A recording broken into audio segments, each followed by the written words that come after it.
Good afternoon. The Sacramento City Council will please come to order. Please call the roll here to establish a quorum. Thank you. Councilmember Warren. Councilmember Warren. Councilmember Harris. Here. Councilmember Chenier. Here. Councilmember Jennings. Here. Mayor Steinberg. Here. Councilmember Ashby. Here. Councilmember Carr. Here.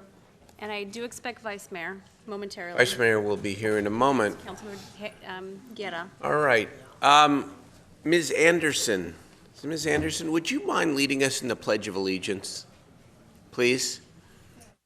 Every week, if you could provide Ms. Anderson the mic, we'd sure appreciate it. Thank you. Ready to begin. I pledge allegiance to the flag of the United States of America and to the republic for which it stands, one nation, under God, united for all. Thank you. Thank you. All right, members and members of the public, I'd like to announce how we intend to conduct business tonight. There is an item on the agenda about the police commission. And so under that auspices, I'm going to take any of the public testimony from anyone relating to anything dealing with the police department or issues relating between the police department and the community. So those of you who are here for that, those sets of issues, however broad or specific they may be, you will have an opportunity to testify. For public testimony on items not on the agenda, we're going to limit that testimony to 1 hour this evening. We have a lengthy agenda, and we intend to get to the public's business sooner rather than later. And so if the hour concludes and we haven't gotten to your testimony and it's not related to the police matters, we will prioritize you at the top of the list next week. We want to hear from the public. It's a very, very crucial and important part of what we do. And at the same time, we are going to endeavor to spend at least as much time actually deliberating the issues that are on our agenda and the decisions that we are called upon to make as your elected officials. That's the way we're going to proceed tonight, but we're going to begin with a couple of presentations. And of course, the hour for public testimony will not commence until we actually begin that hour, obviously. Let me begin. I want to present this resolution to our fire department. Some of the chiefs who are here and other leaders of the department recognizing the fire department's achievement of the American Heart Association's mission Lifeline EMS Gold Award. And this is a very detailed resolution, but I'm just proud of the fact that our fire service has won this award, as the resolution says, for your demonstrated success in adhering to the latest treatment guidelines. It goes on to say that the Heart Association and the Stroke Association mission focuses on helping communities and regions form effective coalitions of hospitals, ambulance services, non-transport medical first response agencies, emergency communication centers, EMS regulatory medical direction agencies, local governments, local media, and payers to provide timely and effective life-saving care and treatment to people who are in distress. And we know, we discuss a lot of issues here about the how-to, and we will continue to, but we will never stop in expressing our gratitude and thanks for the fact that there are men and women who dedicate their professional lives to being on the front lines and helping people in some of the most difficult moments of their lives. And so we're proud to present this resolution to you. and give you the mic here for a few moments, for just a moment, please. Thank you. Actually, I think you've already done my work for me. Well, that's why I'm the mayor. Just kidding. So my name is Elena Gunn. I am the Regional Director for Quality and Systems Improvement with the American Heart, American Stroke Association. And I'm really thrilled to present Sacramento Fire Department with the 2018 Mission Lifeline Gold Award. This recognizes consistent and best practice in taking care of people who have heart attacks. That starts from the moment they get the call to the moment they get them in the hospital. It isn't one individual, but an entire system working together, using best practice and evidence to do the best that they can. So this really is a testament to the fact that if you have a heart attack in Sacramento and these guys show up, you're going to get the best care you can get. So it's my pleasure to present this award, the 2018 Mission Lifeline Gold Award for EMS to Sacramento Fire Department. For Chad, Chief Augustine. I also have the reso, so.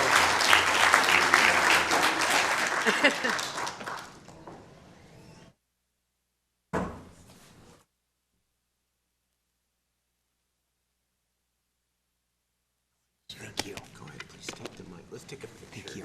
Okay. It's okay if I just, sure. Yes. Good evening, Mayor, Council. It is absolutely an honor to be here tonight to accept this award on behalf of the hardworking men and women of the Sacramento Fire Department. If you recall, Mayor Steinberg, I stood here a year ago when we accepted silver, and I said, I'll see you in a year when we accept gold. There's been much hard work over the past 12 months and a lot to celebrate tonight. But ultimately, it's the citizens that we serve who may be experiencing a cardiac emergency that benefit the most from this award. And also, I'd like to thank each and every one of you for the support of the Sacramento Fire Department and especially our Emergency Medical Services Division. Thank you. Can we take a picture?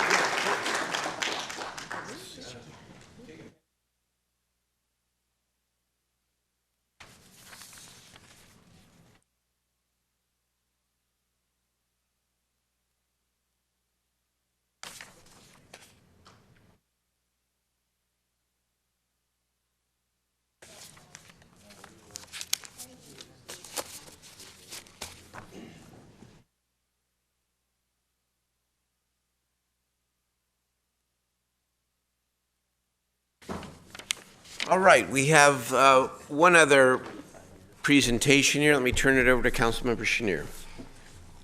Thank you, Mayor.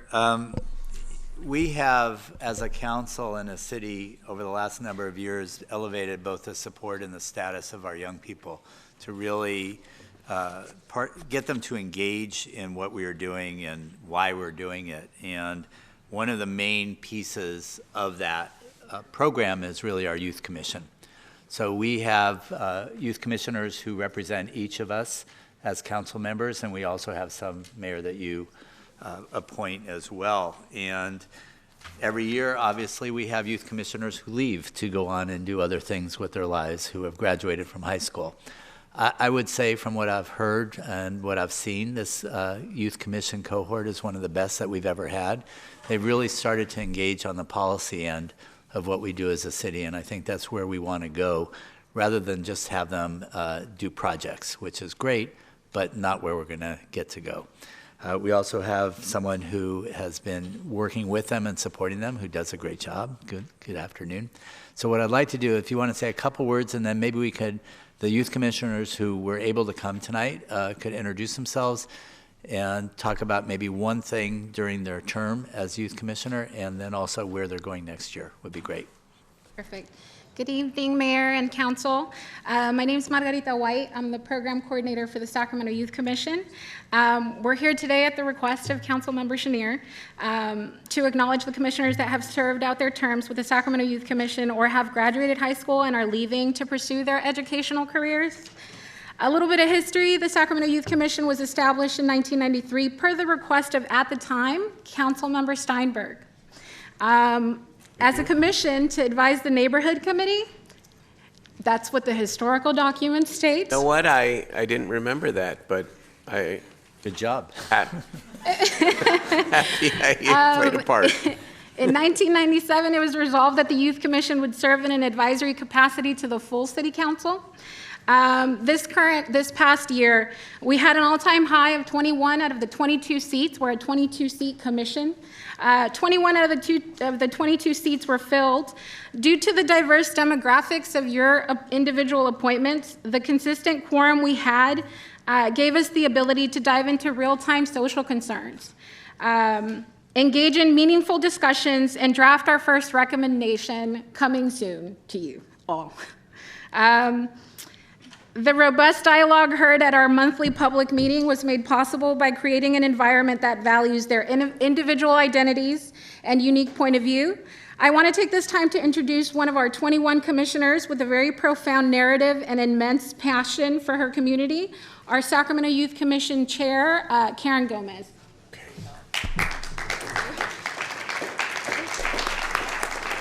Madam Chair. Hi, thank you. Hi. Okay, good evening, Mayor Steinberg and council members. I would like to first and foremost thank Councilmember Schneer for requesting and organizing this special presentation. My name is Karen Gomez. I recently graduated from Valley High School in South Sacramento, specifically District 7, but I represent the city at large on the Sacramento Youth Commission. I am honored to have been elected to be chair of the Sacramento Youth Commission for the 2017 through 2018 school year, or year. For B school year. Being on the commission has allowed me to voice my concerns as an individual, as well as the concerns of my fellow peers within the city. I learned that embracing my identity is part of knowing who I am, that my upbringing as an undocumented student and now a DACA recipient in Sacramento is something I should be prideful of. What many would identify as a limitation, I have been able to use it as a fuel to strive for higher education. Most of all, I learned that yes, we are the leaders of tomorrow, but we are also the leaders of today. I want to acknowledge the multiple youth advisory bodies and youth groups in the city that have been in the front lines empowering youth for years, as well as youth constituents that participate in our monthly public meetings at historic City Hall, that have been on the, and use the public comment option to share the progress and concerns they see in their communities.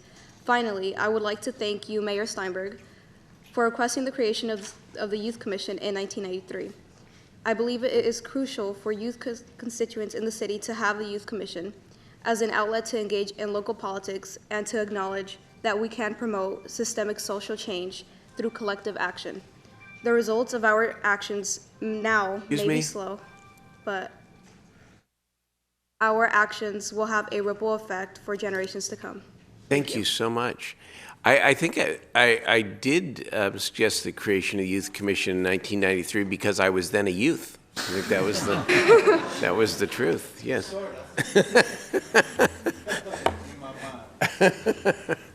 Great. And what will you be doing next year? Yep. What will you be doing next year? Councilman Schneer asked.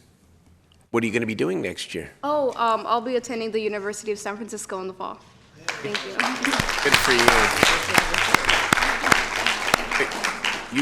You've made your community proud. Thank you. You go from youth commission chair to council member, mayor, assembly member, senator, member of Congress. Who knows, right? Yeah. 'Cause this is where it starts. Thank you. Congratulations. Thank you. Congratulations. Thank you for all your work. We really appreciate it.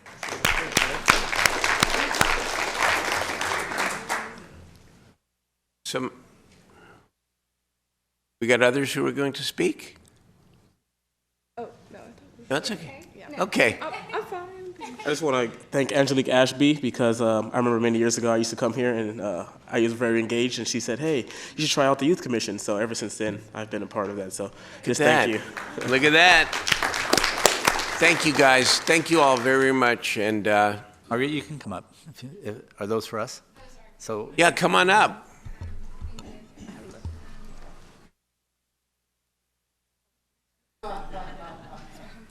Not on agenda, 21. great. Okay. Okay. Mr. Mayor and Council, can we get a photograph with each of the commissioners and Yes, we can. Why don't we have the commissioners come on up For here? Ashley. This is Ashby.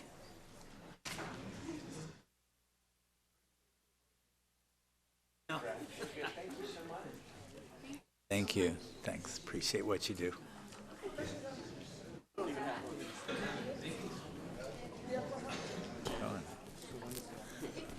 Would all the commissioners come on up to the dais here, and we'll take a picture with the council standing around, please?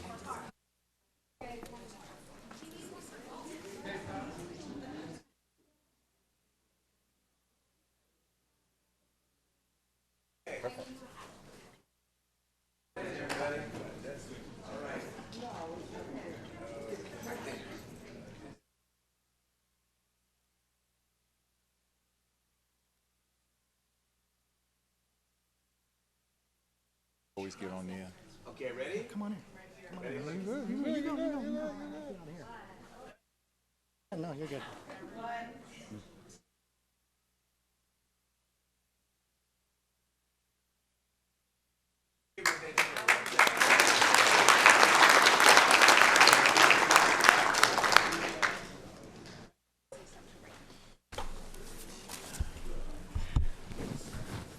Okay, we're next going to do, before we start with the public testimony and items on the agenda, we're going to begin with the consent calendar. I know Councilmember Chenier asked to pull consent calendar item 33, but I want to take that up after the public testimony on items not on the agenda, I think. Yes. Okay. So, are there any other questions on the consent calendar?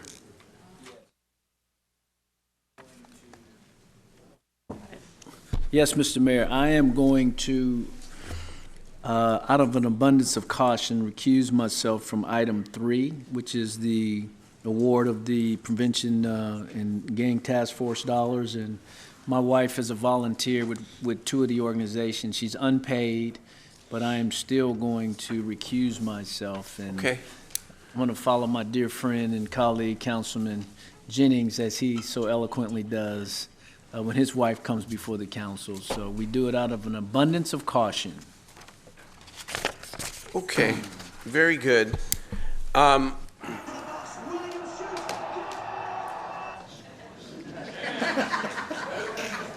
hope your team won. All I can say. A good day for Argentina. Mr. Mayor, I do have something to read into the record on item number 1. Go ahead. Under the council staff linkage policy for city manager, we've stricken E in its entirety. This was forwarded from the governance ad hoc committee, so E will be stricken in its entirety. And I do have 2 speakers for public comment. Okay, but let's clarify with the addition you just made to item 1. Without objection, that'll be accepted. Councilmember Warren is going to recuse himself from item 3. Item 33 will be removed from consent to be discussed by council tonight. Other than that, are there any questions from members of the City Council on the consent calendar? Can I have a motion then, please?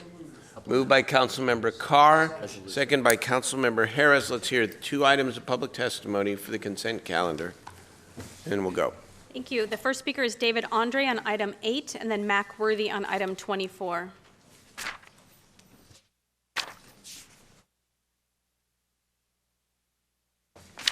Hi, good evening, City Council, members of the public. What type of outreach was done on this resolution or this ordinance, this proposal with inoperable vehicles? What is the city changing the definition of what an inoperable vehicle is? And was there any inclusion or reaching out to stakeholders such as poor, unhoused people who live in cars on this item? Thank you. Thank you. Our next speaker is Mac Worthy. Mr. Worthy? Good afternoon, panel. These are the things that we have to oppose to the general public and council. If we don't oppose the rhetoric here, we ain't gonna never get nowhere. And we're gonna talk about trust fund mixed income housing and not showing a report on it, you're keeping somebody in the dark here for a reason. Now, something's going to come over here about rent control, and this should be part of the conversation, is when the trust fund don't lie to people. But you got liars here, and it's going to get worse here. Because if you don't know what's in the trust fund and you can't make a report, you got a treasurer here, you got an accountant, and you can hand some flyers out here to people to keep up with what's going on. The general public is being kept in the blind, in the dark, to not to know. And 90% of the people here, when you have two districts meet and you only can get 28 people out of 2 districts to a budget hearing, you have a problem in Sacramento. It's the council and the public. It's your problem here. Wake up, people, because some trouble coming, some things going to come. I'm going to be working on a case here directing to the Housing and Finance, because we're going to have to change direction, people. I see some things here seating that goes all the way back to Robert Waters on this podium. So, you know, you got people here that are afraid to talk. Speak up, people. Now's the time.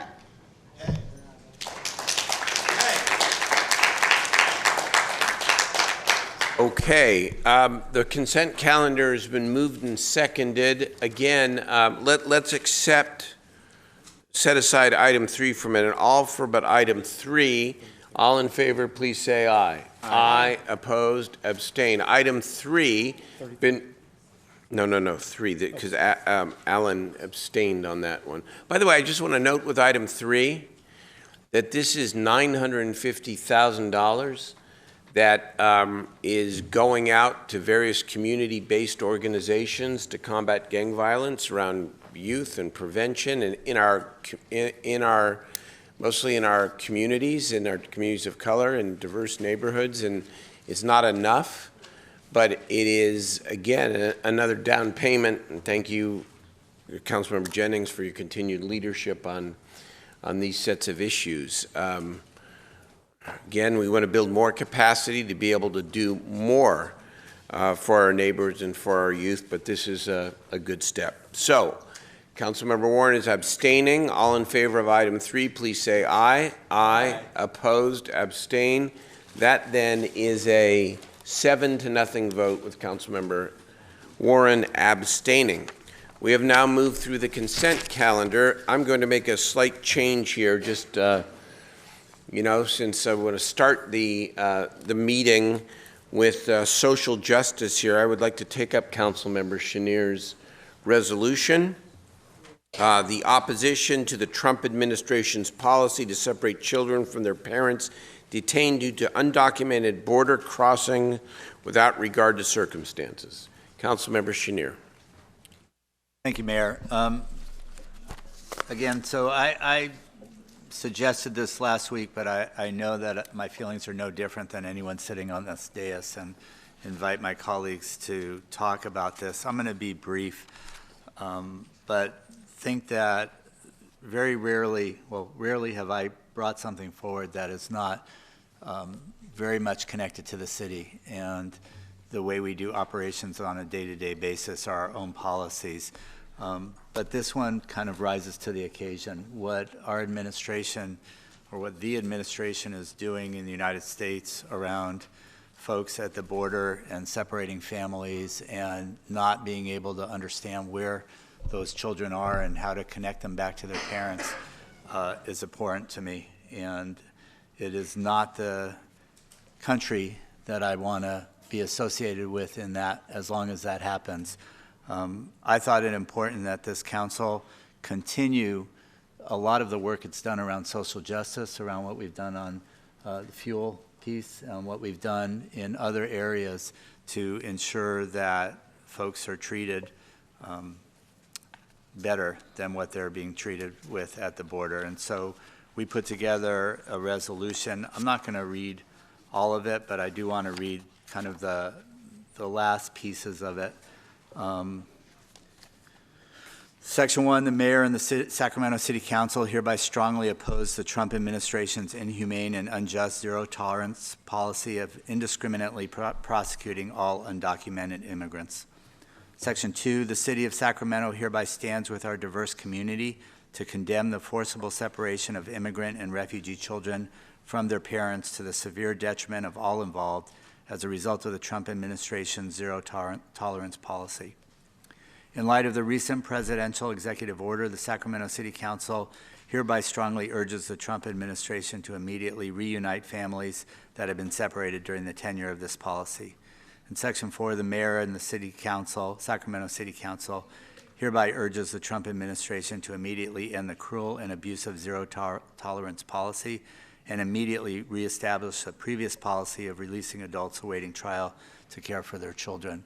I'm proud of the council for standing up and saying they want to do this, and I want to move this item as it is an action item for us tonight. Well, thank you, Councilman Chenier, for your leadership in suggesting that this be brought forward. I'm going to turn it over to Councilmember Guerra, but I'm just going to make my brief comment now. I'll turn it over, which is, you know, can't help but think in these days and times of Pastor Niemöller, Pastor Martin Niemöller in World War II talked about how they came for blank and I did not speak up because I was afraid. And then they came for the next group and I did not speak up because I was afraid. And finally, they came for me and there was no one left to speak up for me. Excuse me, if you're going to interrupt, you can leave. It's rude and unacceptable in a public forum. Last time. Trina, you're out.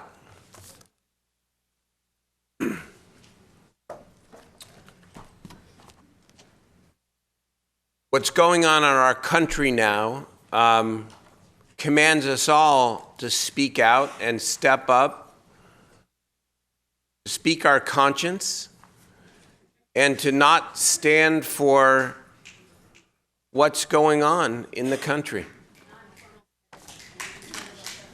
Thank you. Thank you very, very much.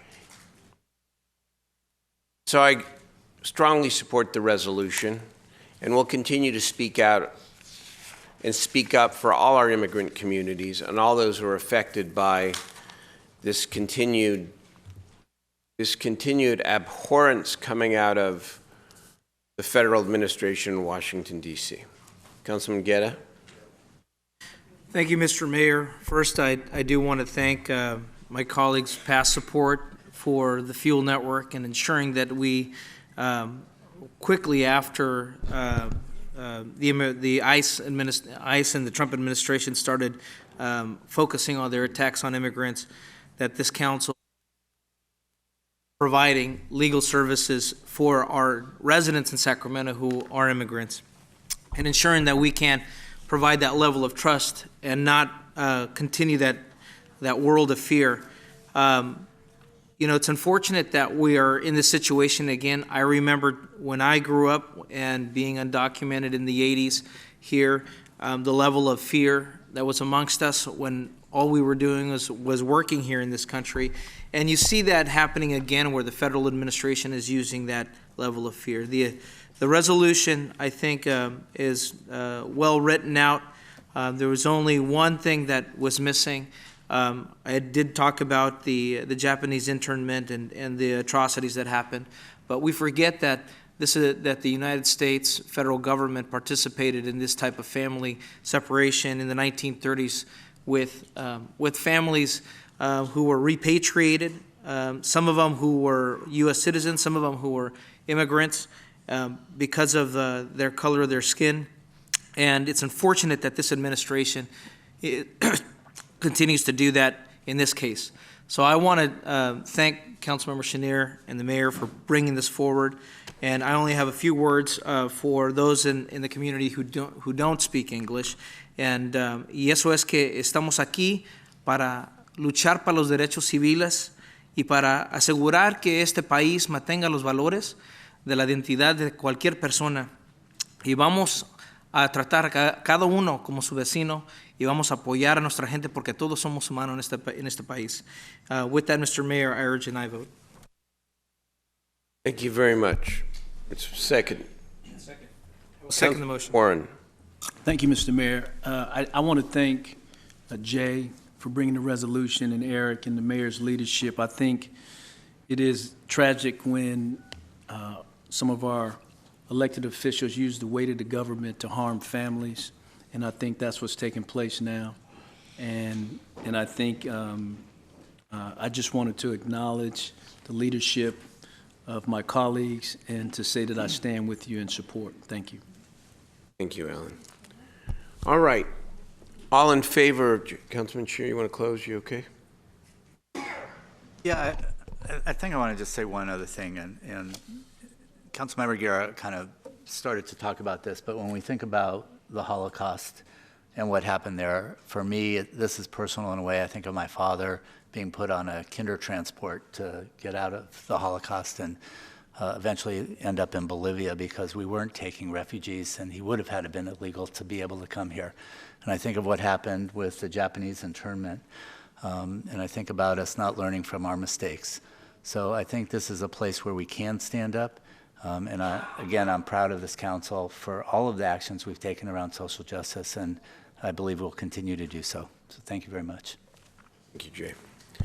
All in favor, please say aye.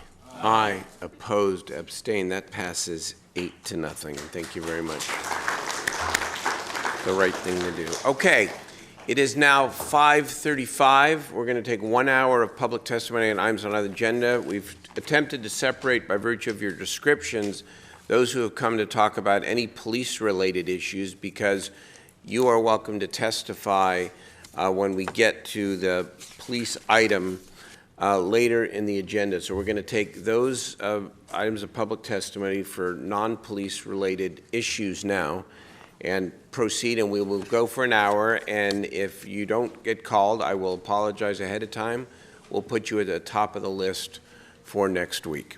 Go ahead. Thank you, Mr. Mayor. I have 24 speakers for items not on the agenda. I wanted to remind viewers at home and in the audience, this meeting is being video streamed and can be viewed live on the city's website or viewed later from the archive files.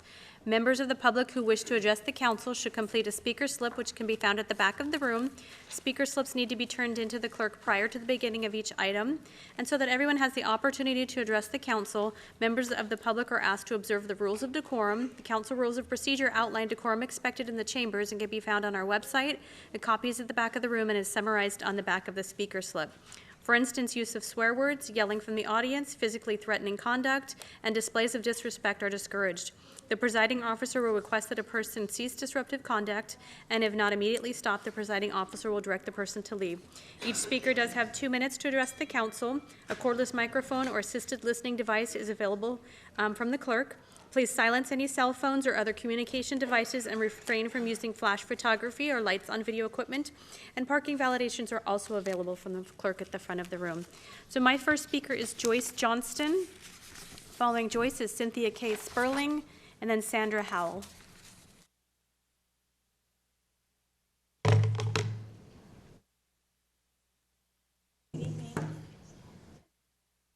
I was here 3 weeks ago. I'm bringing you again the drawings of a lovely new garage with a secondary dwelling unit over it, which would be completed now and ready to rent if the city planning officials were not unlawfully enforcing unwritten implied restrictions that even the public counter staff don't know about, that the public cannot find, and that serve no purpose other than to restrict accessory dwelling unit development. Planning has a secret unwritten interpretation that a secondary dwelling unit can't be constructed at the same time as a new garage, but can only be constructed over an existing garage. The word existing is not used in either the city code or the state law, and it imposes an additional restriction on secondary dwelling units in violation of state law. No one's been able to explain to me why the city should prefer that I would build over my 77-year-old decaying, rotting, leaking garage rather than building a new code-compliant garage with the apartment over it.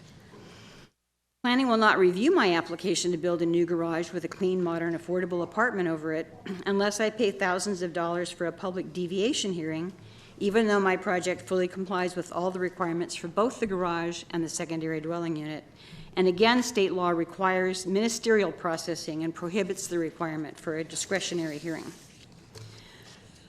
Also, in reviewing the housing element annual report that you all just approved tonight, I noticed there's no mention of any efforts by the city planning office to encourage or support homeowners who, like me, who want to build a rental housing unit on their own property at their own expense. Did you know that there are cities in California that offer regular information sessions and workshops for homeowners who might want to do this? Almost as if there was a critical housing shortage in California. Meanwhile, in California, city planning serves as an obstacle, and there's been no increase. Thank you. Thank you. Next speaker is Cynthia K. Sperling, then Sandra Howell, then Stefan Vogel.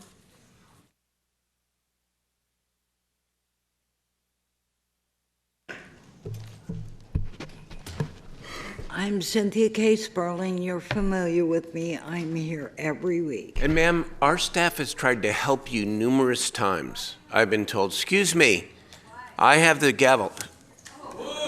Who is shouting out? You're gonna be asked to leave. Ma'am, we've tried to help you numerous times.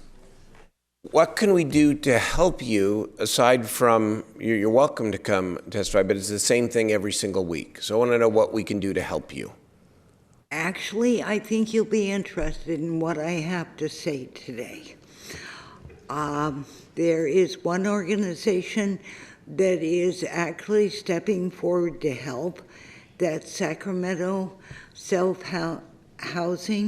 They have actually been tremendous help to me. They're still in their infancy, but they're attempting to do what other organizations have not. I also want to draw your attention to SHERA.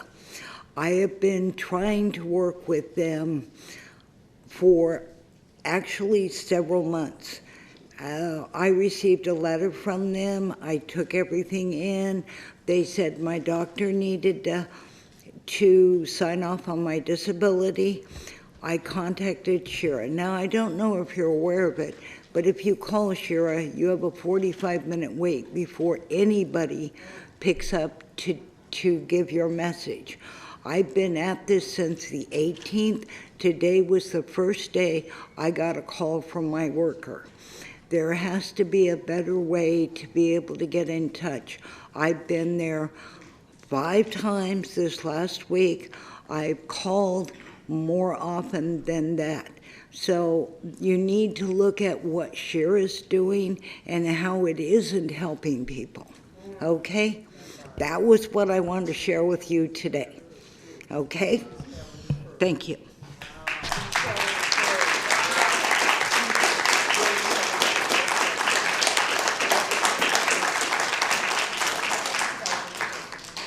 Next speaker is Sandra Howell, then Stephen Vogel. Sandra.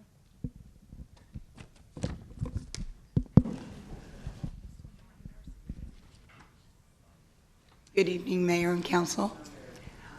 I want to discuss regarding... Excuse me, but I'm sitting here. I cannot hear anybody, so I didn't know that you were coming up. I'm sorry. I came here to document what happened to me this past Friday, since I don't have any other way to accomplish a documentation right now. First, let me say this. It's a good thing to respect the police until you've had your turn. Friday, I learned something about the Sacramento police. The police are here to serve and protect the will of the ruling class, not the people. I am 73 years old, disabled with multiple life-threatening health conditions, but have been without a caregiver from IHSS for almost a year. This has created many problems to put my health and safety in jeopardy. Friday was a case in point. I had breast cancer surgery for the second time 2 weeks ago. I was at the cancer center on C Street for radiation. While there, I broke my ankle.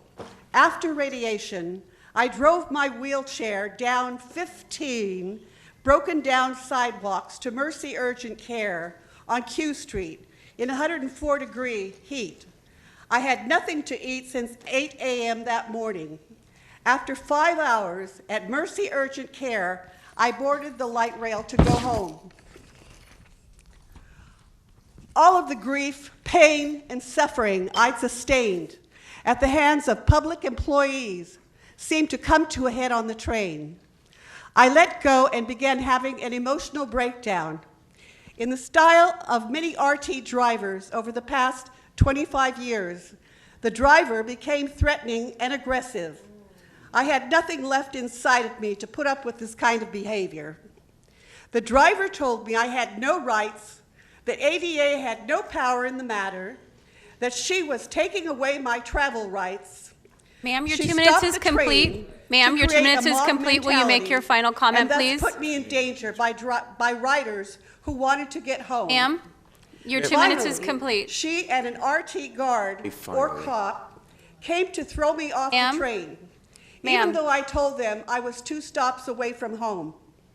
Because of my strong convictions Ma'am, of my how much rights longer do you have to go, and ma'am? years of abuse by RT drivers, I refused to get off the train. Ma'am?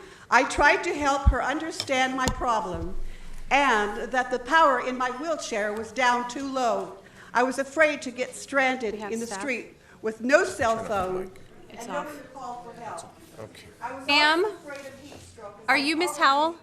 Or you Miss Howell? She refused the opportunity I gave her Thank you. to de-escalate the situation. Ma'am? Refusing to listen to me and left the train. Ma'am, we would be happy to speak with you offline and see if we might communicate with RT and see if we might help you. Do we have a staff member? No, we're just going to be patient. Refusing to talk with me until I got off the train. They beat me up when I refused to bow to RT's fascist style of authority. I was also hit in the head by the RT cop, or whatever it is, which sent my sun hat flying. Now I have no sun hat for the heat. When I defended myself with my foot to push her away, she accused me of assaulting an officer. Finally, I'd like to just say, Ma'am, you need to wrap it up. respect the law and order until you've had your turn. Okay, ma'am. Thank you. We're very sorry for your experience. We will ask for a report from RT about what you just described. Next, please. Sandra Howell, then Stephen Vogel, then Fabrizio Sasso. Good evening. Apologize, Ms. Howell. So, I'm here today to discuss the rent control. Yes, ma'am. I have a building on Q Street, and the issue with the rent control, my building was built in the 70s, and in order to make it safe, it's an older building, it cost a lot of money to put in new air conditioners constantly so my tenants during the summertime don't have an issue. I have a problem with the alleyways because it's open. I have to put in gating, and that means you can't gate the whole alley because there's other apartments near there and there's a train track. So either I have to put in gating that costs money or have security back there. I have gating in the front. So in order to do these things, if we go for the rent control, I can understand not raising the rents immensely, but we have to be able to take care of our buildings. And the only way we can do it is stabilize the rent, not take it down a notch, make sure we get the proper tenants. I mean, I have a property management company that lives on site, so there's always somebody there. And the other thing is, we have laundry service for everybody, but naturally, the people off the street break in, and we have to repair it. We can't get rid of it. They're families that live there. And, you know, there's nowhere for them to go but right on the premises to get their laundry done. So this is the reason I came from San Jose, to make sure that people understand I'm not after just the money. I want to make sure for their protection, that there are funds. Long discussion. Thank you very, very much for coming tonight. Welcome. Appreciate it. Our next speaker is Stephen Vogel, then Fabrizio Sasso, then Margarita Maldonado.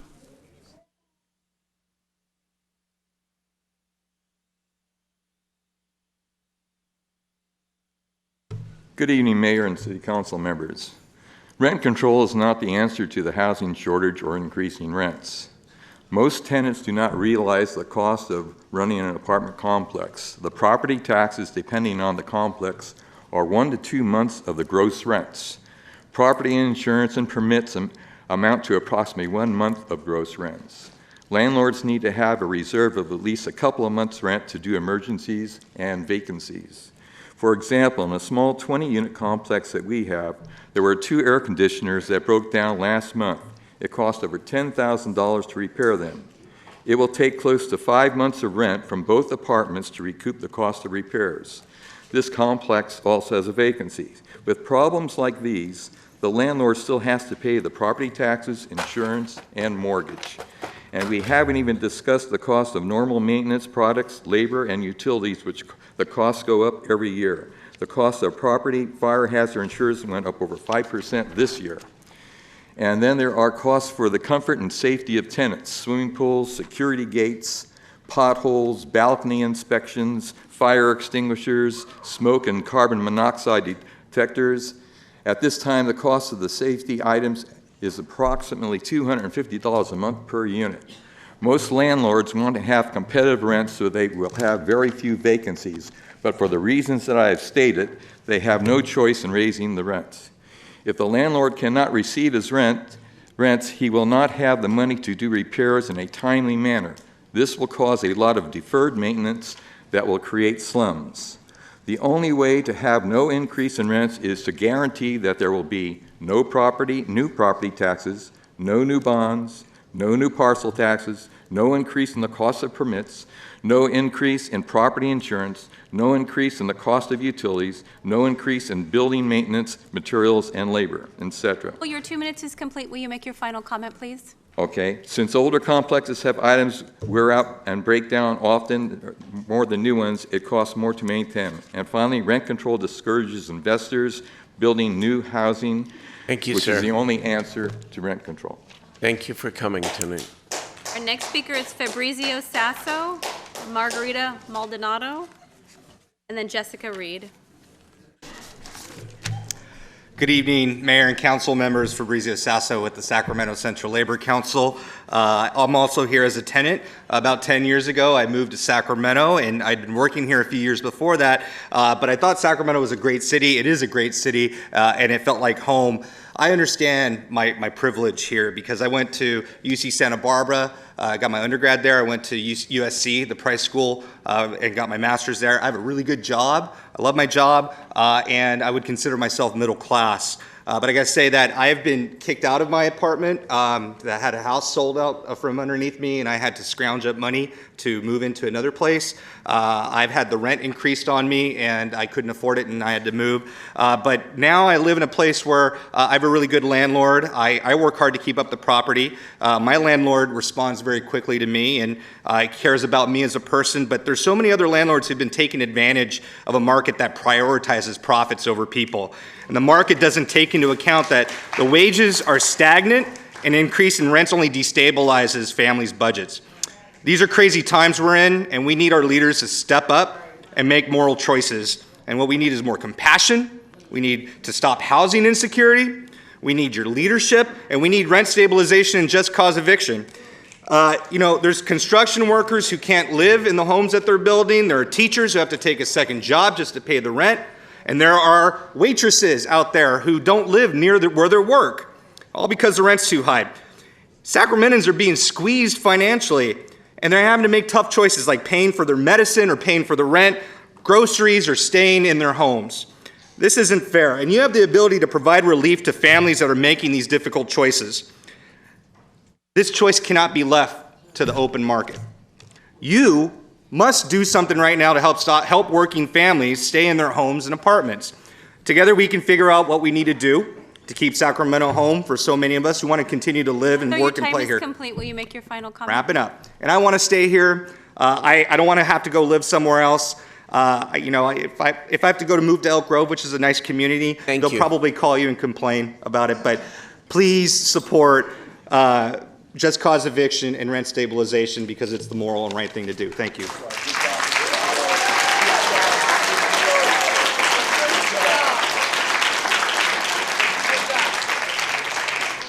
Margarita Maldonado and then Jessica Reed.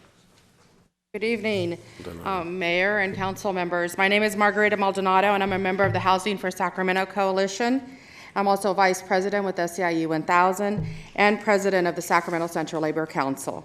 So being in multiple positions like this, it has given me an opportunity to be on the ground with the community, with the folks who we're talking about, with people who are trying to make sure that everything that they do is about ensuring that their families are safe and that they have thriving communities that they're also being able to contribute to. And it's just unacceptable that working people, as Fabrizio stated, being a middle class and not being able to pay the rent and to live here and be the contributing person that he needs to is not what we need in Sacramento. When I think about my upbringing, and I was raised by a single mother, and the thing that she was able to do was to provide us a safe and secure home. And families today can't do that, especially when you have multiple children. That is not acceptable. That is not the city that I call home. And it shouldn't be the city that most of you who live in the city should be calling home. And you have this responsibility right now to be courageous and to be bold and put in rent stabilization, just cause, and an oversight board to help ensure that the ordinance is realized in the way that it should. You know, when we talk about profits over people, we have a problem. And I just want to really encourage you. I make policy decisions for hundreds of thousands of people every day. So I know what it is to make tough choices. This choice shouldn't be that tough. We're talking about human beings, and we need human kindness. Thank you, Margarita. Thank you.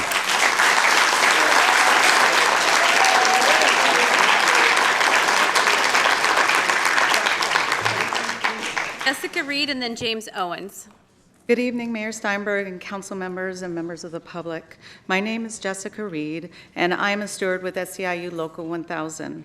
We represent 19,845 members who reside in the city of Sacramento and 96,000 across the state of California. I am not a resident of Sacramento. I am from Alameda in the Bay Area. However, I am one of those two familiar statistics where I cannot afford to live and work in the same city. It is common knowledge that Bay Area housing is very expensive. So many of my coworkers have skirted the edge of homelessness or been homeless while continuing to work full-time for the state of California. New state employees have not been able to find housing they can afford. Some have had to leave their jobs or end up living with 2, 3, 4, or more strangers just to have a place to live. In 2008, the average rental cost in San Francisco was Sir, I know you don't mean it, but I'm going to have to ask you to take the machine outside, okay, please? Thank you, sir. Okay. In 2008, the average rental cost in San Francisco was approximately $2,000 a month. Today, that number has climbed to approximately $4,600 a month. And this is not just in San Francisco. In Alameda, where I live, and in Santa Clara counties, rents have continued to soar. Our story in the Bay Area is a cautionary tale. We are seeing the early stages of these rent increases in Sacramento. Effective, consistent rent stabilization will be the key to keeping Sacramento affordable. SEIU Local 1000 represents a total of 35,535 employees who work in the city of Sacramento, but only over half are able to live in the city as well. You have the ability to make better the lives of people of Sacramento by giving families the opportunity to have accessible housing options, free from discrimination, harassment, and uncertainty. I'm asking all of you to empower working families in Sacramento by allowing them to have safe, dignified, and stable living conditions. You need to wrap it up, People please. should be able to live and work Reed, and your retire. time is complete. It's two Will you make your sentences. final Two comment? sentences, yeah. People should be able to afford to live and work and retire in the same community. I am asking you to support the initiative and protect the rights of Sacramento renters. Thank you Ms. for your Reed. time and your service. Thank you.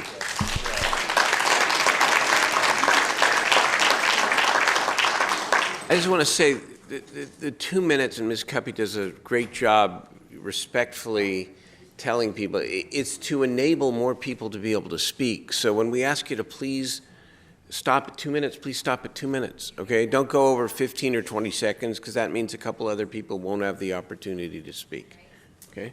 Thank you. Our next speaker is James Owens, and then Cheryl Schrader, and then Nadine Ontiveros. James Owens.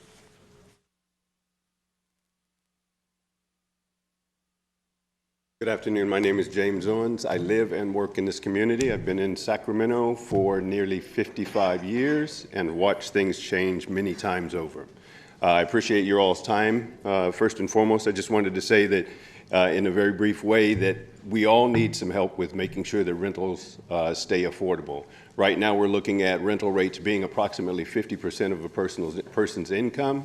With that said, that doesn't allow much for food, utilities, travel, any of the other obligations that a person or family needs. I was taking a look, because I am personally impacted by this, I was just taking a look at rental values today.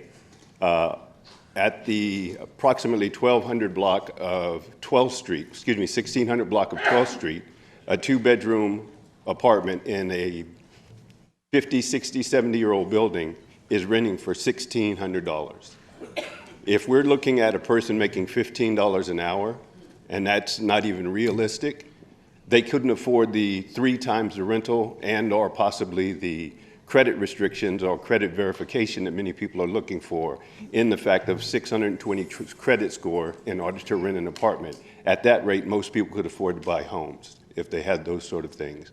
Again, I don't have a lot to say, but I do wish that you would support this initiative. It's important to all of us. We really should be able to live and work in the community where we live, where we work. I work here in Sacramento for EDD, and it would be nice to know that I could stay in Sacramento and still keep my job. Thank you.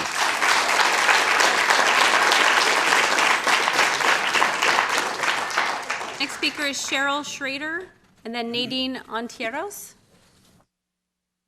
Cheryl here? I don't see Cheryl. Nadine? Is Nadine here? I don't see Nadine. Ariel Clay is our next speaker, and then Craig Cook.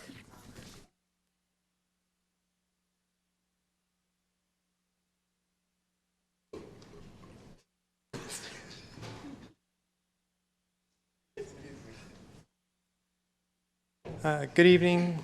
My name is Ariel Clay. I don't have any statistics. I just wanted to give my testimony of what I've gone through over the last couple of years due to rent prices. I'm a Marine Corps veteran, a disabled combat veteran, actually. I was stationed in Camp Pendleton, got out, went to school down south.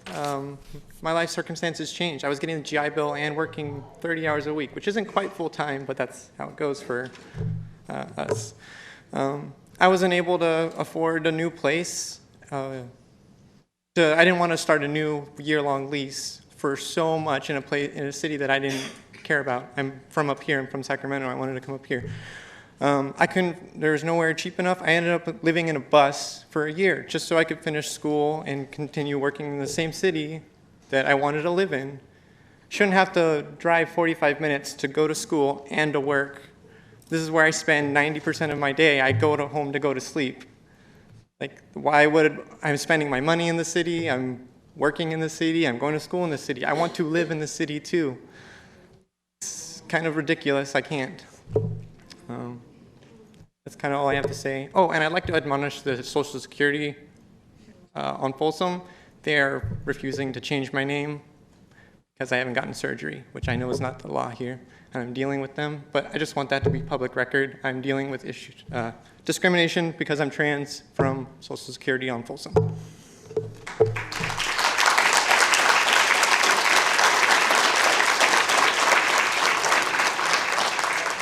Our next speaker is Craig Cook, then Jasmine Collier, then Les Light.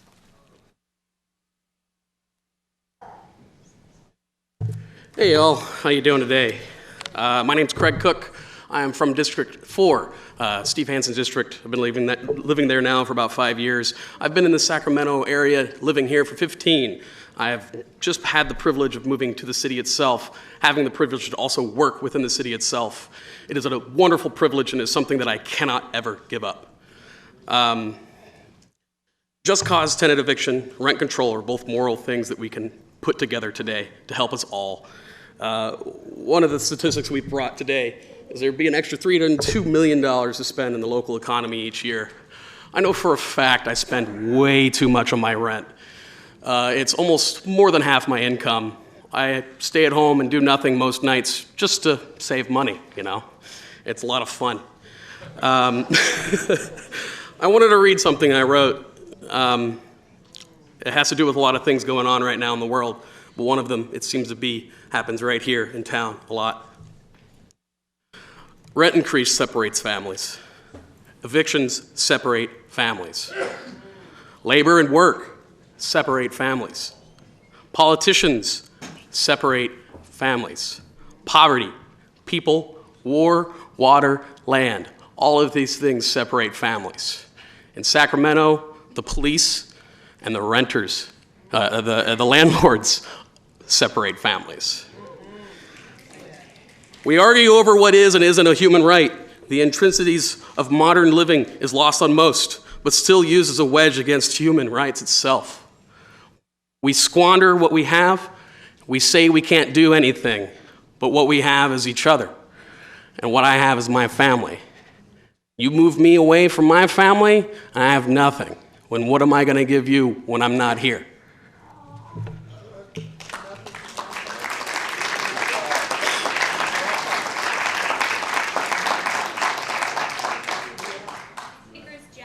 Jasmine Collier, then Les Light, then Lazaro Cardenas.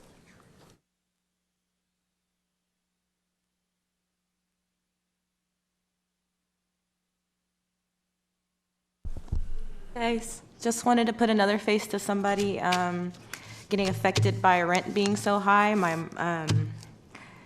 I live in my car, and I'm okay with that, but it would be easier to live in a place, and if rent wasn't just increasing, it would be easier. My mom has had to, about 5 years ago, I had a place for a couple of years, and my mom had to come stay with me. And my point is, I want to make is, you're going to make the homeless population bigger if the rent thing doesn't get in control, and that's about it. It's like, that's about it. You're going to have more people sleeping in their cars, and people like my mom who has 2 children, she just is going to be really hard, and I think you guys already know the statistics, so I just want to put another face to somebody that's getting affected by it.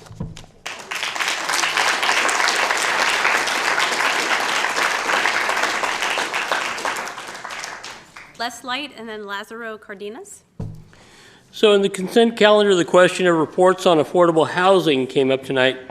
This issue is critical, and the facts must be clear. There is an aspect of this that always goes unreported that needs to be studied and reported for essential context. We're told that for every unhoused individual in this country, we know there are 2 quality housing units sitting empty and unused. These are houses, homes, or apartments that are bought and held as speculative commodities. Well, God knows how many people go without shelter. In the city of Sacramento, with the fastest rising rent in the country, with what that means for the market value of homes or housing property, with so many luxury-priced units being built and so few affordable units available, should we not expect that many housing units are held as unused commodity investments here, but unavailable and uncounted as available vacancies? With so many unhoused, with so many being forced out of their homes and their neighborhoods, we should know how many usable homes and apartments go unoccupied. Is housing a need? Is it a human right? Or is it just a commodity?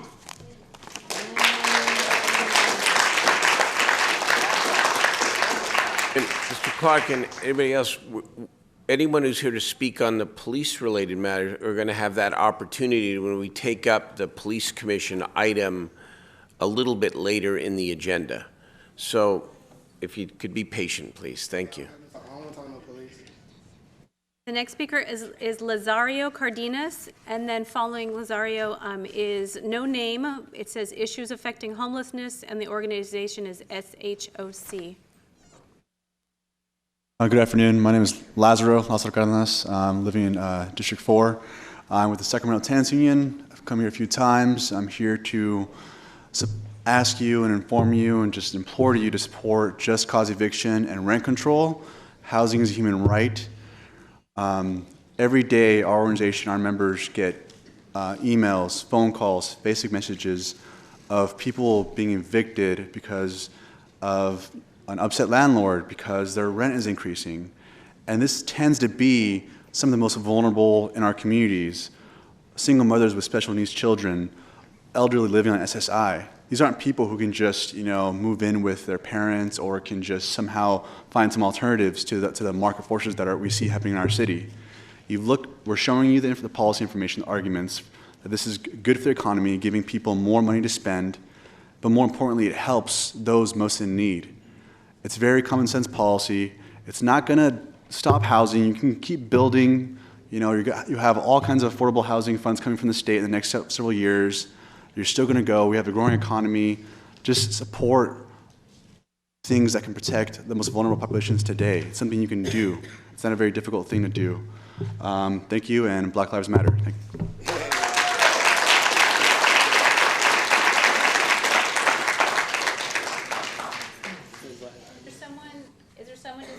Is there someone representing the organization SHOC here?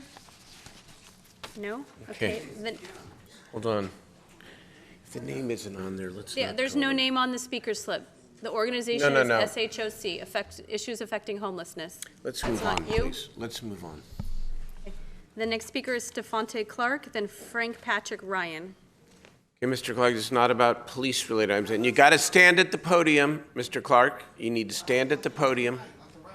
No, we're not doing that tonight. You stand at the podium. All right. And give your testimony. All right. Don't start my time yet. Nice suit, brother. All right. Now I want to talk about. Minutes. Bro, you just stopped me. Take my time back. He just took 2 seconds. Go ahead. All right. Anyways, I think what would help all of us will be some free Wi-Fi around here, so everybody could have free Wi-Fi for the whole city of Sacramento. I think rent control is good. I also think rent and mortgage reform should be brought up as well. I think that'll help as well because I know the landlords don't really mess with the rent control. But I think rent and mortgage reform would be good. I think we should end the prosecution of prostitution. I want to cut the gas tax. I believe for rich people, the flat tax or the good faith tax will work out. What else? Did I say cut the gas tax already, Mayor? Okay. I said rent control and rent reform. I said end the prosecution of prostitution.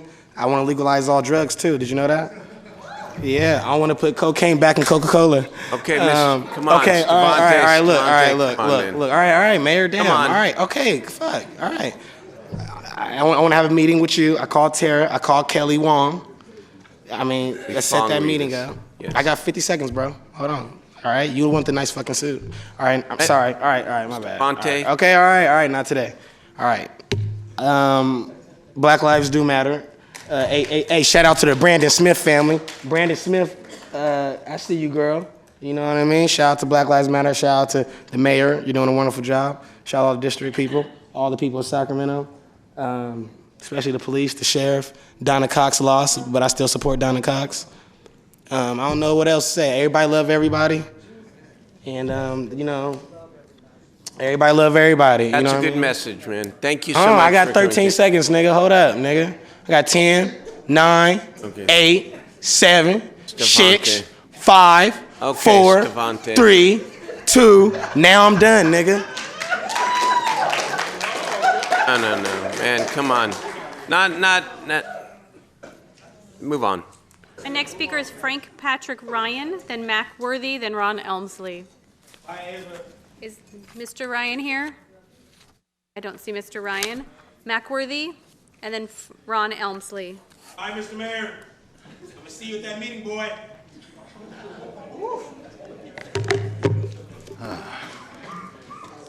First, Mayor, I keep trying to tell you, you keep putting your foot in your own mouth. There's many people that lost respect for you. But I can't do that. First thing you do, you should clean up your fake hearing. First thing you clean it up. This is not a hearing. This is a fake hearing. First thing you do that. You know something about law. You got to clean that up before you get respect out here. You're supposed to be these people here. They're not going to say anything to you. because you got situations here like when you pick up those slips, you read them. Now, you done that one time at the county, and I told you about it. Now, that's a violation in here of civil rights. Now, when we look at $900,000, the reason these people come in here and support you, because you're going to drop some crumbs to nonprofit organization. You got to clean that up. And then when you, Jay read something off a Trump resolution, where was the public input on that? Be careful, man, because Trump coming, and I'm going to be on Trump's side. That's exactly. These are the things Say that no more, housing, Mac. Housing. Tell them the truth about housing. When your governor went back to No more. Oakland, when your governor went back to Oakland and stole that money, how did it come to you when you was in legislation? Through the League of California City, lobbying. How many people in the city work for SHRA? They abuse your money and change the black neighborhoods so they control. Rent control is a trick. What they're going to do, we saw that in South Carolina as a kid. If you make $30 more, you pay $20 more in rent. Wake up, people. Tell the people the truth. You need to have some hearing on that. Have some hearing on the lies that have been told here. These people around you can't do that. Just like what we see. Robert Waters sit over there and whispered in Bunny Bonnetta's ear for several years. What did she get? Your attorney supposed to sit down there, but actually it's whispered in her ear. Change the law philosophy. I see it. We're going to raise these things. We're going to raise some things soon in court about some housing. Right here. You're done. I would like to see y'all on the oath. Thank you. in line. Ron Elmsley, then Trina Whitney, then Sarah Michael. Mr. Elmsley?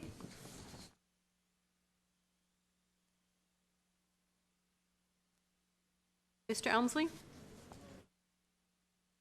Following Mr. Elmsley is Trina Whitney, then Sarah Michael. I have about 5 speakers left. The subject of just cause eviction. I live in a ghetto in Oak Park, and Schra has quite a few units in Oak Park. And when there's drug dealing going on, you can't get rid of the drug dealer. You need to get him arrested. So these dealers and hookers, they're allowed to live in subsidized housing because of you need a cause. So, you know, I got a place right now on 3rd Avenue, mid-block between Alhambra and 32nd. You can see dealing going on every once in a while. It's not steady. But they have a right to be there unless they get busted. And the police don't have enough resources to take care of that. So it keeps on going on and on and on. So I'm kind of scared about if you need a reason to get somebody out, because we've had problems with Lachelle, and then before her, Madam Moore, and she rented to hookers. Please. And please. Oh. No, it's the truth. I've had to go through this bullshit. Okay, Mr. Elmsley, you're done for What? tonight. Thank you. That's it. Excuse me. You're warned one time, you're out. That's it. You allow the speaker to complete their words even if you disagree with them. But your time is up, sir. Okay, Thank you. and you disagreed. Your time is up. Thank I you. know, We but heard you for disagreed. Yes, I do. So Okay. when you refer to public employees as hiring hookers and this or that, you lose your credibility. We went through hell. Thank you, sir. Sit down.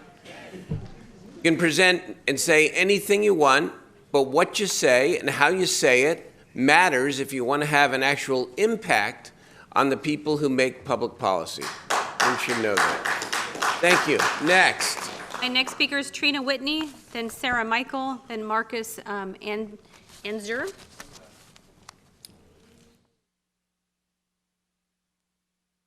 Excuse me, are you talking about the police? I'm talking about social justice. No, you're going to have to wait. You I'm can not sit here down. to speak on, I am not here to speak on the commission. I'm going to call you I am when not it here to comes speak on the commission. Excuse me, I run the meeting. If you want to shout out, I'm going to warn you, and then I'm going to ask you to leave. I've given... Excuse me. Nikki, you're out. You're out, Nikki. Goodbye. You've been warned. You are disrupting the meeting. I'm asking you to leave. For the 10th time, go. You're out. We're not doing it. You're out. All of you, go.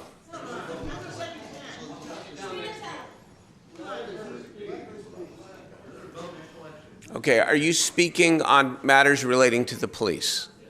I am speaking on social justice. And will that involve something about the police? Yes, but that is not my intention of speaking before you. Then go ahead.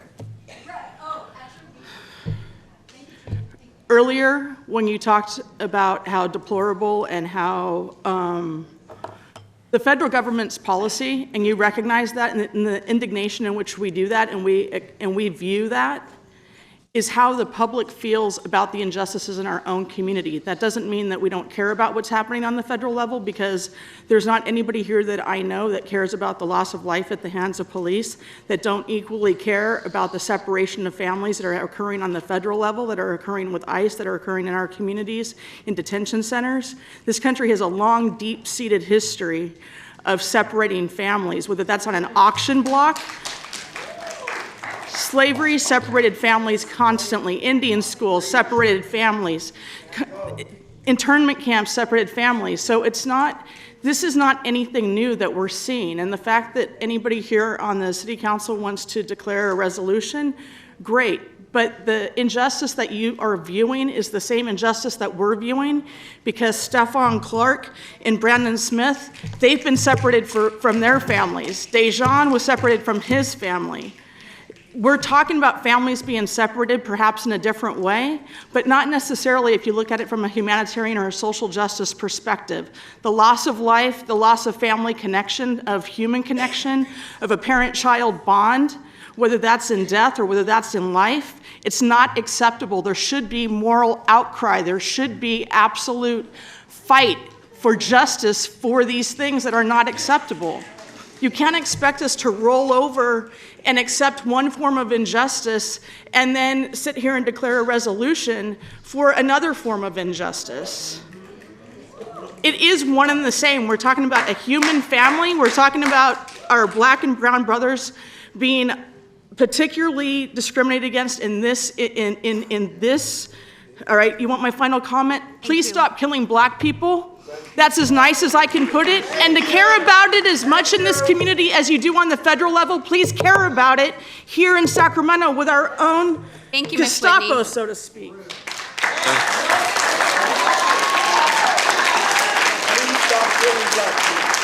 know what? I'm going to say something. I'm sorry. You can say whatever you want. When you refer to members of the police force as Gestapo, I find that unacceptable. Period. End of story. You can leave too. You don't refer to men and women in uniform as members of the Gestapo. Hell with you. Next. Next speaker is Sarah Michael. Families that lost their sons and daughters. Where is that your wife? Only cowards can be going on. That was your son and daughter. Is Sarah Michael here? Is Sarah Michael? No, ma'am, you can't do this. You can't do this. Go. No, you can't approach the dais. Okay, let's call the next speaker, please. Let's call the next speaker, please. Are you Miss Michael? You are? You can speak, Miss Michael. Ma'am, thank you. I will read your note. I appreciate it. Thank you very much. Please, next speaker. Next speaker. Marcus Anzul, and then Talithia Blizzard. Marcus?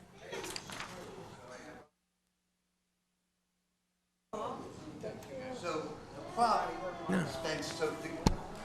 How are you folks, by the way? It's been a long time.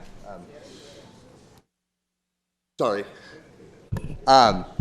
So this is my dog, Cheech, my partner in crime, ADA compliant dog. We spent Sunday evening, Monday morning, about 3 a.m. to charge a cell phone because the county of Sacramento, the city of Sacramento, recommends certain safe places if you're homeless. And Sutter Hospital is one of those places. The private security there, and we were just minding to ourselves, sitting in the corner charging our cell phone, weren't a nuisance to the property, the private business. Literally, she, along with my property, were thrown out of the hospital physically. She now walks on a hurt foot. My ankle's kind of sprained. I'm okay. I saw my doctor today. But that's what's going on at Sutter Health, which is kind of scary. I'll let you, I just want to share, I'll civilly deal with it the way I want to deal with it, with attorneys and stuff, but I want to let the council know that we can't be recommending people to go to this place as a safe place for homeless when they're throwing them out of the building. The second, I just wanted to, and in my experience, I like to call it in between houses, I've seen quite a few things, and to be honest, the one saving grace for me has actually been the Sacramento Police Department, to be honest. Motel 6 literally kicked me out because she didn't like the fact that I asked her for more towels and soap because it was 10 o'clock at night and there were no soap and towels in the room. So she decided to lock me out of my room with my dog and property in there, and my only saving grace was to call 911, and it took the officer 4.5 hours to respond because every single officer was dispatched that Friday night. And when the officer got there, was very patient. I mean, couldn't get me to stay there because that's not their job, but they allowed me to collect my belongings in a safe, calm manner. Which was appreciated. Plus, it was surveyed, and there's a record of it. And so I just wanted to at least thank the police department for allowing me to gather my belongings and move on to the next place. So that's what I wanted to share. Thank you very much for your testimony.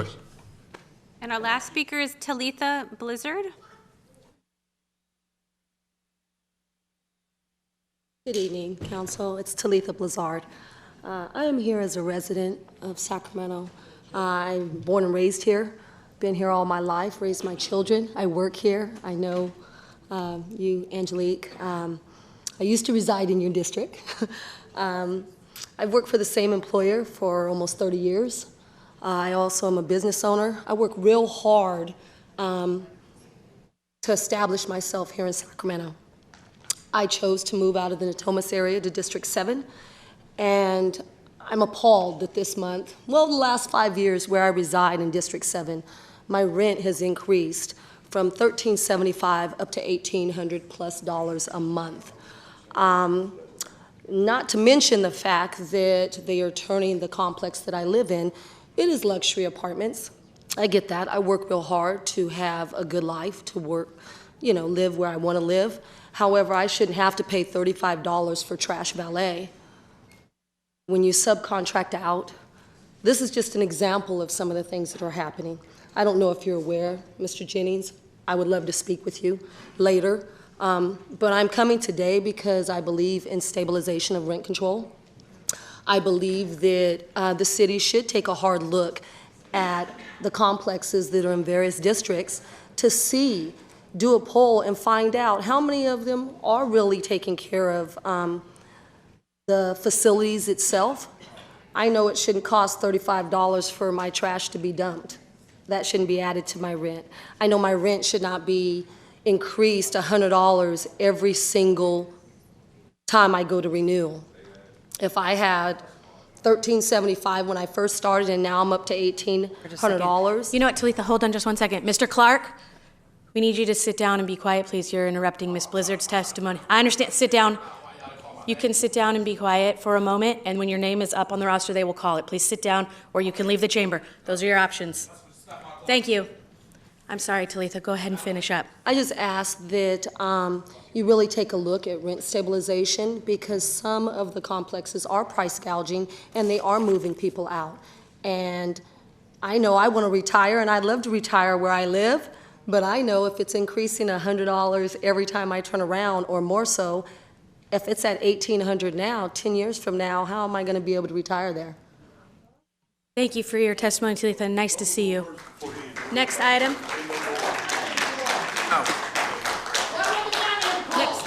Next person.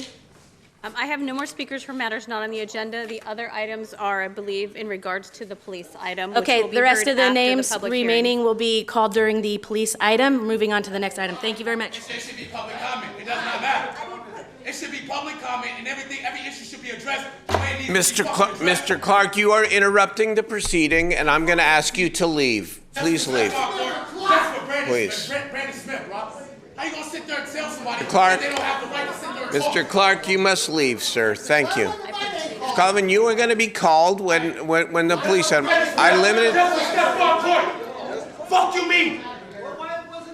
Y'all better stand up for what's right. Mr. Clark, you have. Step on Clark. Brandon Smith, step on Clark. Brandon Smith, step on Clark. Brandon Smith, step on Clark. Brandon Smith, step on Clark. Brandon Smith, step on Clark.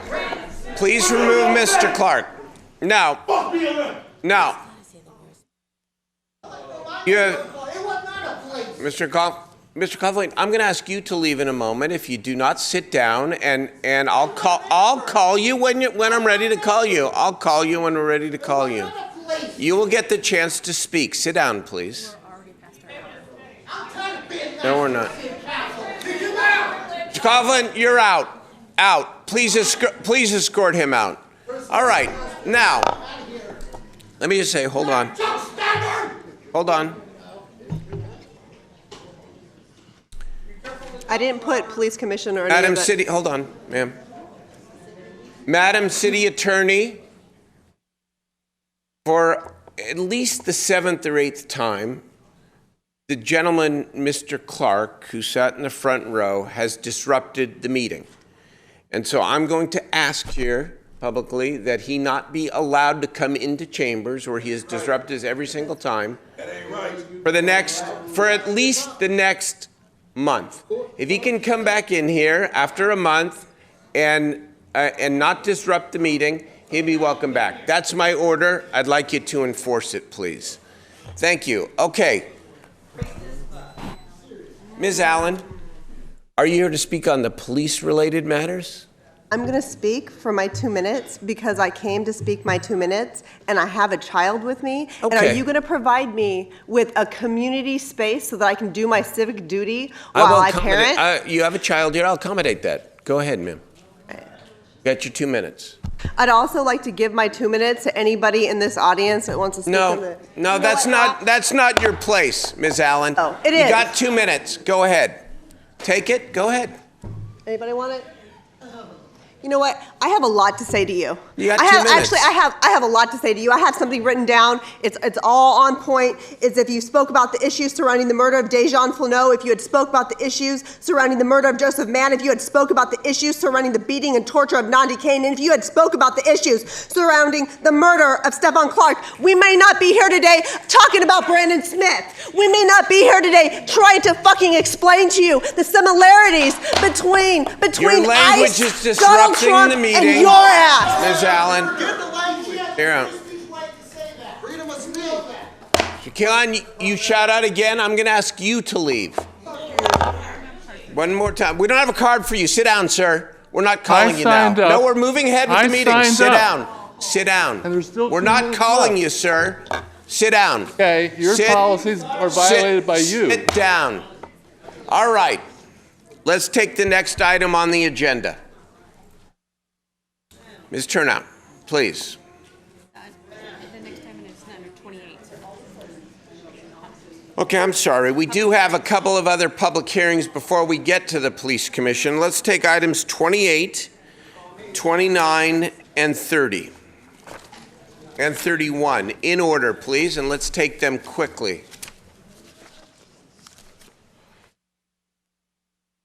Let's go. Good evening, Mr. Mayor and Council.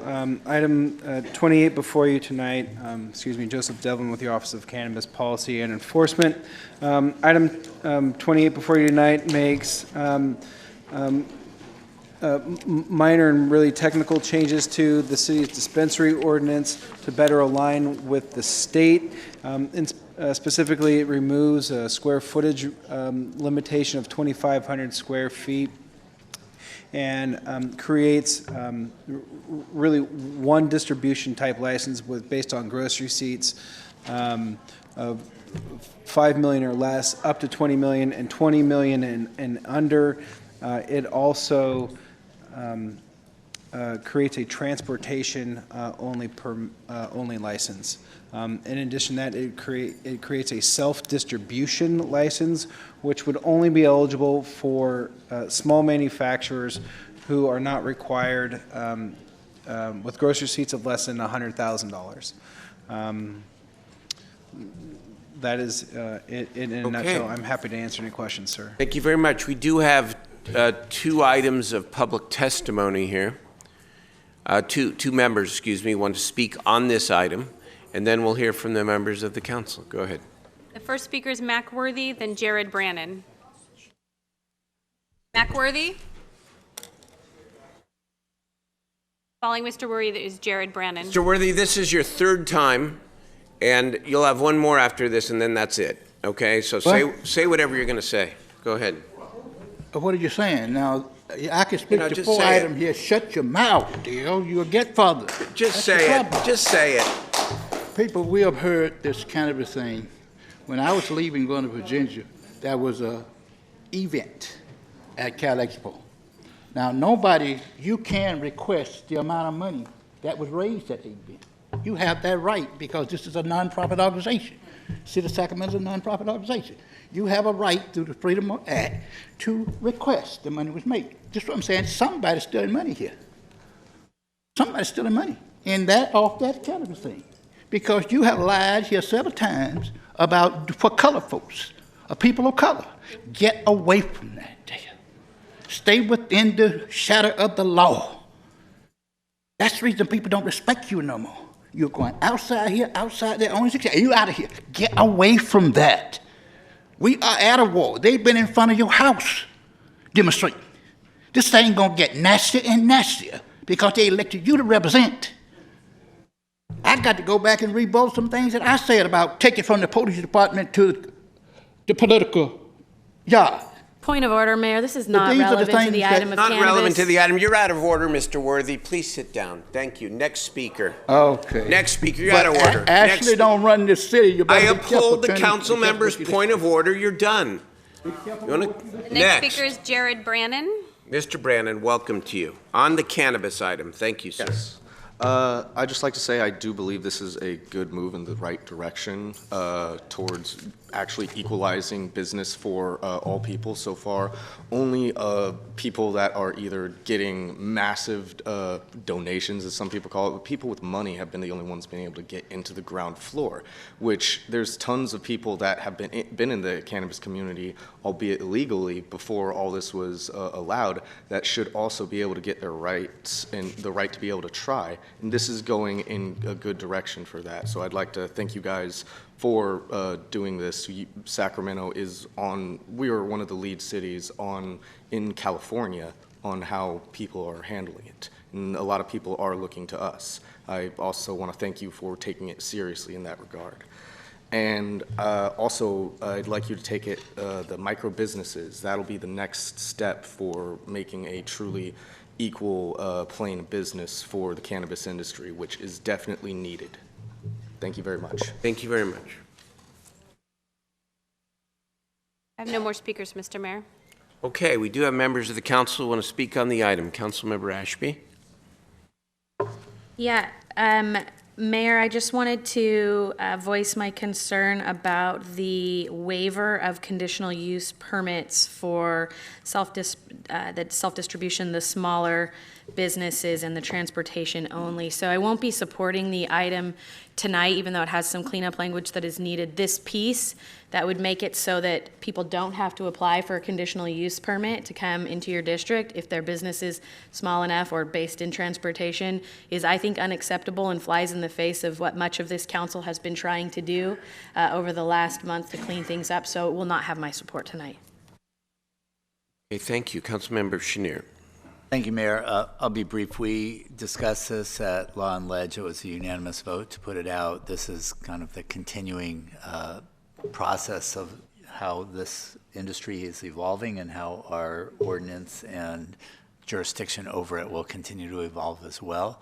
Some of the things, and I respect Ms. Ashby's comment on this. Some of what we're trying to do also is reduce the barriers to entry for individuals who have very small businesses around that.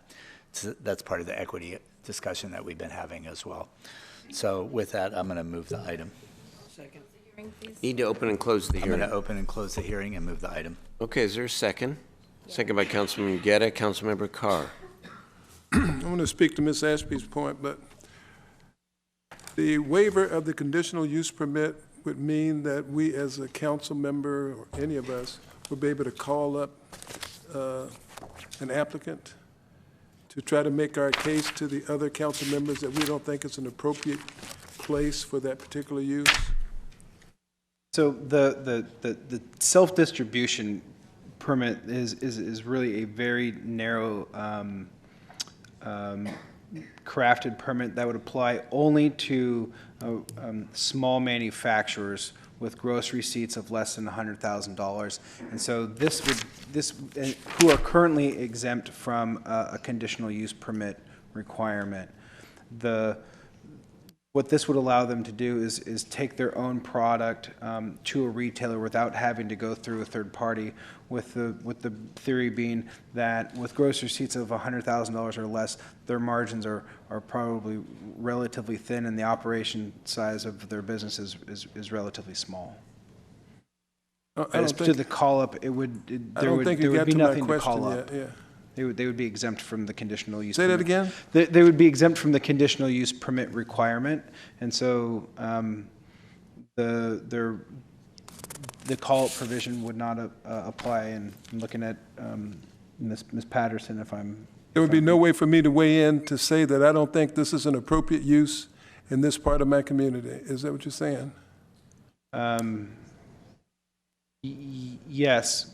Okay. So currently there is one small manufacturer in the city.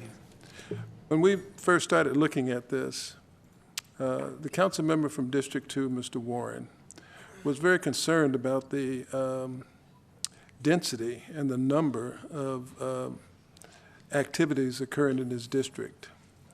And when we passed the original ordinance, what I assured my friend was that if there was an activity proposed, a cannabis activity proposed in his district, and he didn't think it was appropriate, I would allow myself to be convinced to support him in rejecting that applicant. If this is an end run around that so that we have no opportunity to call it up, and he or me or any of the other council members don't have an opportunity to try to convince our fellow council members that this does not work for this particular area, then I would be breaking my pledge to him, and I would be not allowing him the opportunity to try to convince us that this is the appropriate place. So if this doesn't have a call-up provision, I'm not arguing for a CUP. If there's no way to call this up, then I can't support it. Councilmember Carr, if I could add a little more to what these two ordinances together are doing. In Title V, it's going to create for distribution 3 types of permits, a Type D, a Type S, and a Type T.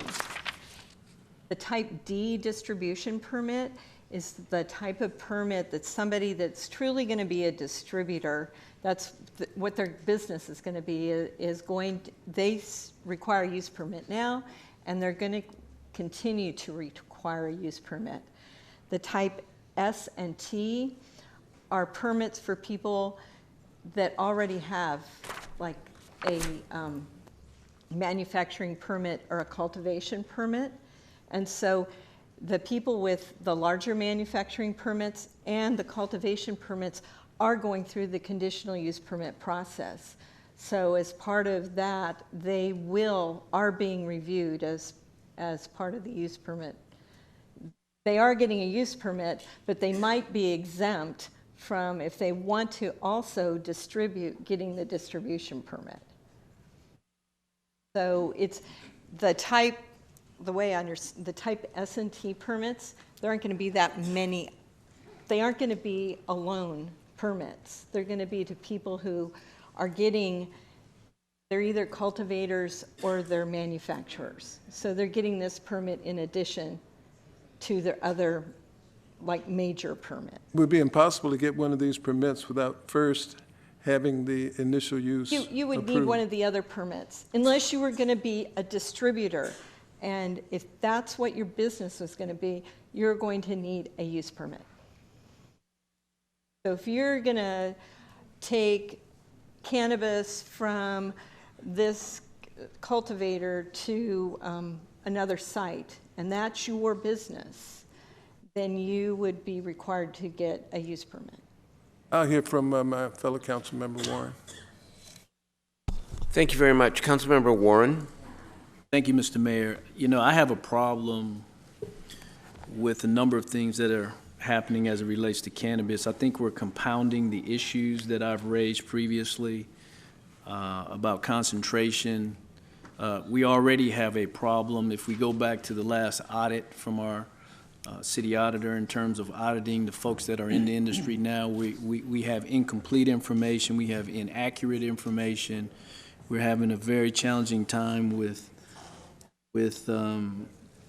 illegal operating of this industry. And one of the things that really, I think, strikes me probably the hardest is the fact that we have been talking about an equity program of inclusion, and yet we still haven't done it, and we continue to advance the ball on all this other stuff. And we've not allowed people who have been traumatically impacted by this industry before it was legal for all these years. And so I have a philosophical issue with how we continue to lessen the burden on a new industry where we don't know all the impacts. And in addition to that, you know, we still have not addressed the Nexus study, the impact fee for the Nexus study. We don't know, I don't know when the Nexus study is going to be done. The Nexus study sets an arbitrary number for the fee that only goes down based on the Nexus study. It does not go up. So you're continually putting the burden on communities that are vulnerable. This is irresponsible, in my opinion. I will not be supporting this new ordinance. But I think more importantly, we really need to understand what these impacts are to our communities and how we're implementing these policies. I mean, we're doing it in a very ineffective and inefficient way, in my humble opinion. And so I think that there's some major issues that need to be addressed that we continue to overlook. And yet these burdens will be impacting sensitive communities, communities with high concentrations of poor people and minorities, and yet they don't have the ability to even participate in the industry. And so, you know, I won't be supporting the ordinance. Thank you. I'm going to have a suggestion in a minute, but I want to turn it to Councilmember Harris, please. Thank you, Mayor. Joy, we exempted small manufacturers with a gross of under $100,000 from having to apply for a CUP as part of our equity program, correct?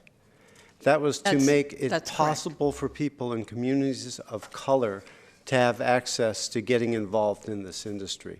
That was the point, from my perspective anyway, of getting around the CUP requirement for small manufacturing. It was part of the equity program in and of itself. To exempt those same people from getting a secondary CUP for transporting their own goods is de facto another piece of the equity program, correct? This was the thought, this was what we talked about at Lawn Ledge, and this is why we pushed it to council. So the discourse that we've had just now, I think it does not really apply to this situation at hand, which was really trying to open the door for the equity piece for people of color to be able to participate in this industry. And that's why I'm happy to second the motion. Well, let me just say, we need to do the equity program. Hold on, let me, if I may, Alan, if I may. I'm just trying to listen to everybody and trying to harmonize a little bit. As Jay sort of whispered to me, you know, this is not a, quote, major item within the entire, you know, in the context of the entire cannabis program, But I do think what happens here is we end up coming with the smaller items and then we relitigate the larger issues. And I think this question of the pendency of the equity program is foremost and paramount in people's minds right now. And there's a lot of work going on. Hopefully a lot of it gets wrapped up during the summer recess, if you will, and is then ready when we get back. I would suggest, without objection, putting this item over here and bringing it back after we have had a chance to I don't know if it needs, does it need a motion? Yeah, we have a motion and a second on the table. Oh, so there's a substitute. I would entertain a substitute. I'm happy to amend my motion to just put it over, but I do want to say something when you're done. Yeah, of course. Yeah, so that's just it. Let's the next big thing we bring forward here, the remaining strands, and they're more than thin strands, the real issues around the equity-related issues, the nexus study, and all those things that I think will then make the implementation steps, of which this is sort of one of them, fit in a little bit more logically. Okay? Jay? I'm going to amend the motion, but let me ask a question. Joe, do we know, I know there's two major items out. One is the equity issue, and I know there have been a lot of meetings going on trying to work with all of the groups who have come up to talk about it. I know we're very close. I know the mayor's been helping to facilitate that discussion. Do we have a date on that, when that will come back to the council? Provided that we can get approved edits to the report with the city attorney's office, and I believe we are there. It could be entered into Legistar. It is planned to be entered into Legistar this evening and posted Thursdays for next week's council hearing.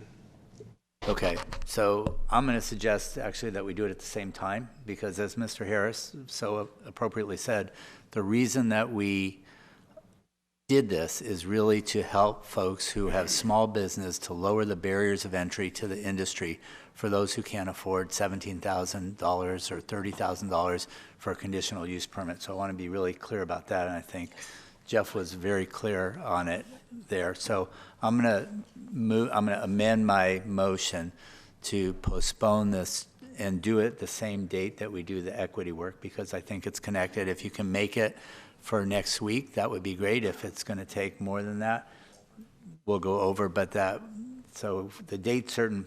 So can I reiterate that you're continuing the public hearing to July 3rd? So July. Well, maybe, I don't think it's going to be July 3rd, though. Is it? So let's go for the first date after recess. We should be able to have enough time for that. Whenever, let's not, I know you're trying to push for date, and so am I, because. All right, so let me just as quickly as possible. When the equity item comes forward, we do this at the same time, and we'll have to renotice it. I get that. Okay. Whenever, as soon as assertively possible to get the equity piece back, this item will be coupled with it. Okay? That's fine. Fair enough? Okay. I amend my second, Mr. Okay. Second amendment. And I just want to make a request too. I mean, first of all, I think that Joy, you and Joe have done a good job. There are a lot of moving pieces on this, and we are continually learning, both within what we're doing here and from other cities, and the state has changed the rules on us as well. So we've had to go back and tweak that. We're going to continue to have to do that, Mr. Mayor. I think what you said, we can't continue to go back and have the same arguments again.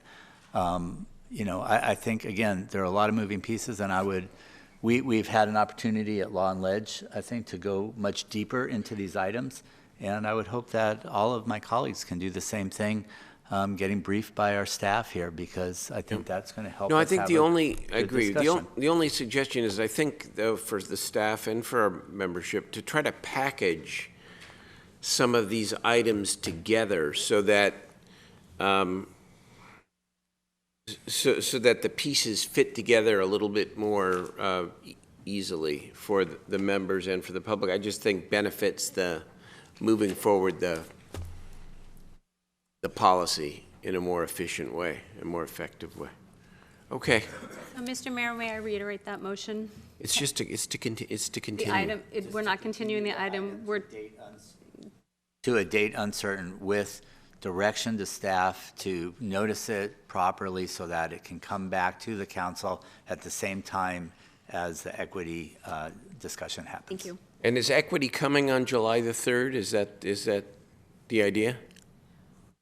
It is possible. Couple pieces, by the way, you got to break down equity because there are different pieces of equity. There's the $500,000, there's the Nexus study, there's... Well, the Nexus study is not on the equity thing. Let's keep that separate. I think that what we're talking about is the core program that we've been working with the community groups. Okay, so you want this back the same time as we take up and hopefully implement the core program. Correct. Okay, that's the motion. Councilmember Ashby. Yeah, Mayor, first of all, I just am concerned about July 3rd. That's a very impacted meeting, and half of what is being said here, I think, is slated for that meeting. The other half is not, nor is this. So I like your motion, or whichever one of you ended up making it about, whenever it works, because if we jam it up next week, I think we're going to run into a similar problem. And I also think it's important that Councilmember Warren is part of that conversation, so his schedule is important on that. I chimed back up to speak because I think if we're going to come back on this, maybe a little direction from at least this council member would be helpful. You can pick and choose what you'd like. I'm not on Law and Ledge, so I haven't commented on this like Law and Ledge members have. But I will never support an item that takes control away from my community. When my community comes to me and wants me to support or not support something for them, I want to be able to do it. I don't want to look at them and say, I'm sorry, I don't have any control over that. They get to go wherever they want and do whatever they want because we made a rule. And secondly, I find it offensive to say that minorities can't participate in the program unless we take away a permit process. Now, if what you want to say to me is that what we're trying to do is lower a barrier of cost so that small businesses can participate, then fine. I've heard my colleague say this before, then lower the permit cost. I'm not interested in the cost of the permit. I'm not interested in taking money away from people for this. I'm interested in being able to advocate for my community and balance everything that's in front of us. Equity, use of marijuana, and where that marijuana can live without disturbing schools, children, communities, neighborhoods.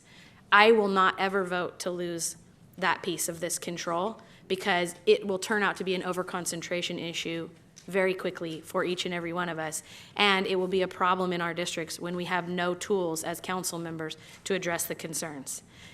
I think it's important that people hear exactly what Councilmember Warren just said. It is not right to say that the equity piece is taken care of or that this is a big chunk of it if we take away a permit process. In order to believe that, you'd have to believe that the permit process is the reason why minorities are not involved in this right now. And that's simply not true. They're not involved because they weren't already through the door first. They're not involved because we haven't taken that process and moved them to the front of the line, which is what people in here said they were going to do. And we continue to take the other pieces before we address that, which is exactly what Councilmember Warren just said to you. So I'm glad that we're going to put them together. But I chose to chime back up to say that I think you'll have the same outcome on that day unless you make changes to this policy that are reflective of what you heard from Councilmember Carr, from myself, and from Councilmember Warren.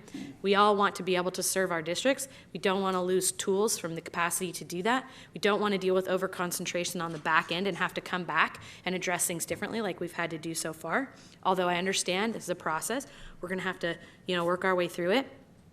And I think we need to make a more convincing argument about achieving equity than just saying removing a permit process as if the obstruction is having to get, permission from the community to be where you are is suddenly going to make this equitable, because it's not. So that's my 2 cents if you are looking for my support when you come back, and that is, the input from a non-law and ledge member. All right, thank you. Very good. Councilmember Jennings. Thank you, Mayor. From another non-law and ledge member, I know exactly how you feel because we weren't a part of that conversation. While I respect the opinion of my colleagues who were in that meeting, I'm just not up to date at the same level that they are. And what I would recommend, Mayor, as this comes back, is it doesn't come back in a council format, but I would expect for it to come back in a workshop format, because I think at that point in time, we can have the complete conversation, whether it be the nexus study, whether it be the permit process, whether it be the equity, whatever it may be, we can have an extensive conversation. We can spend 2 to 3 hours on that conversation and develop the plan for all of us to have the same information that Law and Ledge has right now. So that would be my recommendation, that it come back in the workshop format. Well, this is just a matter of calendar management and agenda management in terms of how we look at the next several weeks, right before the recess, after the recess. If it's time now for another workshop on where we're at overall on the cannabis issues, I will say that I know some of the leaders of the core program, the folks, as I said, are anxious to get some action around equity, because that's when the resources start getting distributed. So I just think we want to consider that as well as we are managing all of this. But I do think that at some point, sooner rather than later, it is probably a good idea to step back and to take a look at the overall big picture. But let us balance the factors that I just described as we set the agenda. Okay? Councilman Carr? I could not agree with Councilmember Jennings more. I think we all need to gather some more information.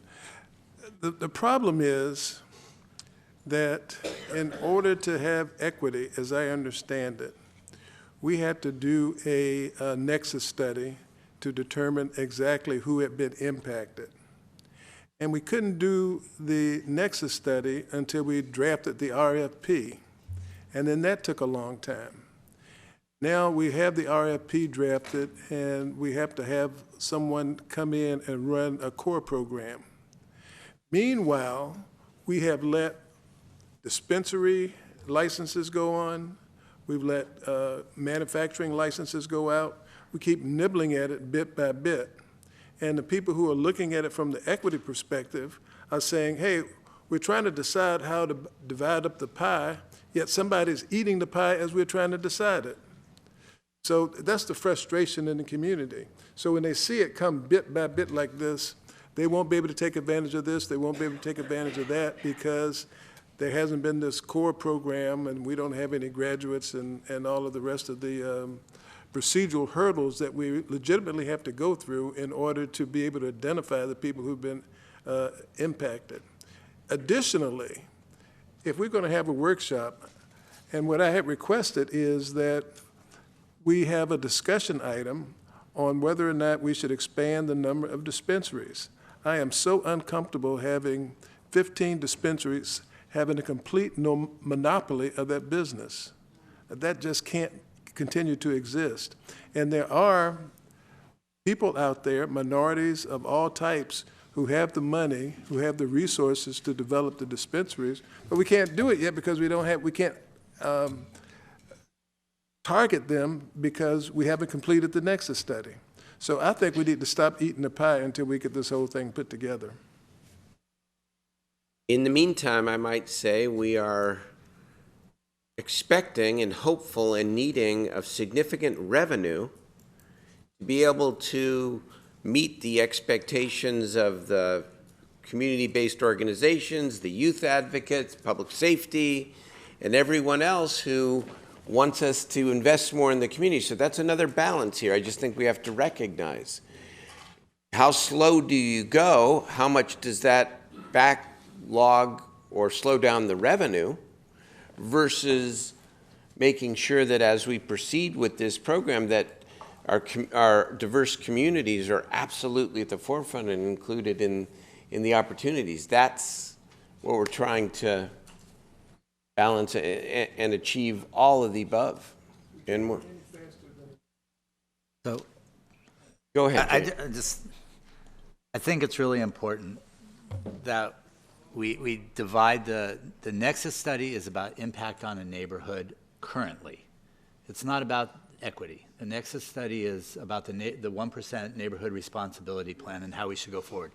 None of the work around core or equity or what Mr. Devlin's been talking about tonight has been held up because of the Nexus study. It's a completely different piece, and I hope that we can keep those separate. We've had challenge. I understand that. I know, huh? We can have a workshop. I think we should go through all the pieces of the puzzle because there are many, so people can see where they are and where they connect. But conflating the Nexus study with the equity program are two different things. The core piece, we've been working, and the mayor's been working with a number of community-based organizations representing the African-American community, the Asian community, and the Hispanic community. Some of that time that it's taken to get here is because those guys are trying to get together and figure out how they can best work together to serve their communities. That's been part of the delay on this. We were ready to go, I think, as a city a couple of months ago with the RFP. But again, the RFP going out, the Nexus study being completed is separate. We could do the equity piece tomorrow, and there are lots of pieces to that puzzle. This, what Mr. Devlin is talking about today, is a small piece. It's exactly what Ms. Aspie was talking about. It is lowering the barriers to entry. It doesn't mean minorities can't be in this industry in a whole host of different ways. But this is one way that we thought for small businesses to get going, to take away and lower their fees considerably by not having that CUP. We can move forward on it. That the city has done its work. We are ready to go. We've had those conversations. Again, I think that there was another meeting yesterday to kind of finalize some of the details with those groups. So look, can I explain? So, and I do think, look, we're doing this on public, but it's okay because it's educative. We have to be clearer in terms of explaining to the public and to the policymakers the different pieces of this. Councilmember Chenier is correct. The equity piece is different from the Nexus piece. The Nexus piece is the so-called 1% and the impact of the industry writ large and specifically on neighborhoods. That on the neighborhoods they reside. On the neighborhoods they reside in. There is still work being done to assure that the appropriate methodology and study is completed to be able to report back and have that discussion at council. That's a ways off. The equity piece is different. The equity piece is many things, but it includes the $1 million over 2 years that the council has appropriated to distribute to community-based organizations to help our diverse communities get into the business. That's close to being ready. And in fact, it's possible, depending upon council review, et cetera, that could be ready to be heard by the council on July the 3rd. If that's heard on July 3rd, this piece around permitting, which is not wholly about equity, but is it, let's just say, another strategy to attain equity, would be properly, I'm not saying you're for it or against it, but would be properly partnered with the broader equity piece to discuss and decide. And that's all we're saying. It may be the 3rd of July, it may be after the recess, and then the broader Nexus issue, which is a neighborhood, the impact on neighborhoods from locating cannabis-related businesses in the neighborhoods, that needs more work. So if we can simply just, as Jay said, distinguish between these two categories, I think it will just, it took me a while to get it, by the way. I think it'll make it easier to understand it and to deliberate on the various things we're deliberating on. This particular policy relates more to equity rather than Nexus. So let's see if we can bring this back with equity as quickly as possible. Nexus, we had a workshop on, we had talk about a whole host of other broad issues, and we can move this forward or not. Okay, there's been a motion to continue. Yes, Alan? Sorry? I'd like to say a couple of words. Of course. Is that okay? Yes. Thank you. Of course. I think Councilman Jennings' suggestion, and I'm hearing the acceptance from our colleagues that this workshop, I think, will serve this council very well. I also want to just say thank you to Councilman Carr for standing firm on your commitment to me to make sure that we had the ability to speak with a loud enough voice for our communities when we feel like there are projects or issues that are impacting our communities where we should have a voice. And I believe that it is still early in the process of marijuana being a legal business. We need to make sure that not only the over-concentration, but also there's equitable distribution of resources to deal with impacts. And we have no idea what all of the various impacts are going to be until we get this nexus study, and hopefully it's something that we can all agree on. It addresses the concerns. And then we can determine how we're going to provide resources to communities that need them. And so the CUP call-up item is a big item for me on this issue. Maybe in a couple of years it won't be. You know, when we understand the industry better, we have a firm understanding of the operations of the businesses, and we have the auditor, the city auditor, who can then verify that things are working according to the way we had hoped they would work. And so I'm looking forward to the workshop. I think there are a number of issues, including the ones we talked about, but there are also some others that I'm looking forward to discussing with the council, and I appreciate us putting this off for, hopefully, you know, it won't be too long, but we can come back soon after our recess and have a very in-depth discussion and hopefully reach some consensus on it. So thank you, Mr. Mayor. Thank you very much, Councilmember. Councilmember Carr. Thank you, Mr. Warren. Appreciate your comment. I'm not in love with the CUP. It doesn't have to be a CUP. And I understand the intent of this ordinance. But there has to be a way, other than a CUP, that the council members can call up an item. And I think we can devise that.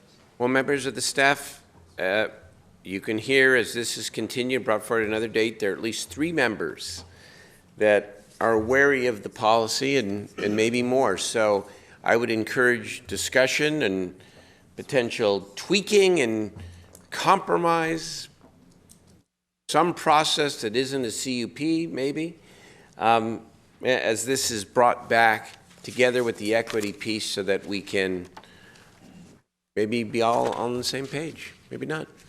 I think we might be able to figure out a way of potentially some sort of call-up provision, maybe of the distribution operating permit. Let's not do it now from the dais because we're continuing it. Excuse me. Who is that? Me. Sir, yes. You've been warned. You're disrupting the meeting. You don't have the right to. Well, I'm sorry. If you shout out one more time, I'm gonna ask you to leave. You're disrupting the meeting. Amending that may take longer than the third because that requires publishing. I do believe that the core equity program is ready to be published and heard on July 3rd by this body if that is so desires. So maybe some. We'll talk about the agenda offline, okay? Please. Okay. There's a motion to continue. All in favor, please say aye. Aye. Opposed, abstain. This is continued until this particular item, until a date, maybe July 3rd, maybe a subsequent date. Thank you so much. We appreciate it. Yes.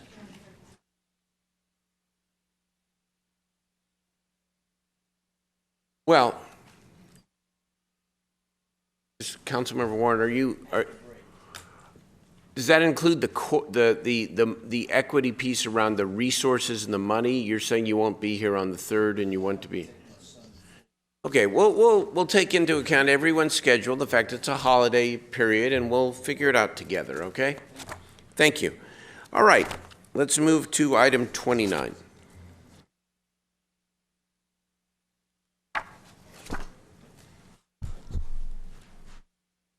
All right, thank you for your patience. Good evening. Good evening. Christine Weichert with Sacramento Housing and Redevelopment Agency. We were before you last month and received approval to extend the expenditure deadline for the 2014 mortgage revenue bonds issued for 700 block of K Street. The project includes construction of 137 units, 84 of which are affordable to low and very low income residents. Between 2014 and today, development costs have increased by approximately $5 million, primarily due to construction delays. Increasing the permanent loan amount, tax credit equity, and deferred developer fee will pay for the additional costs. The action before you in this report allows for the issuance of up to $25 million in new tax-exempt bonds to refinance the project.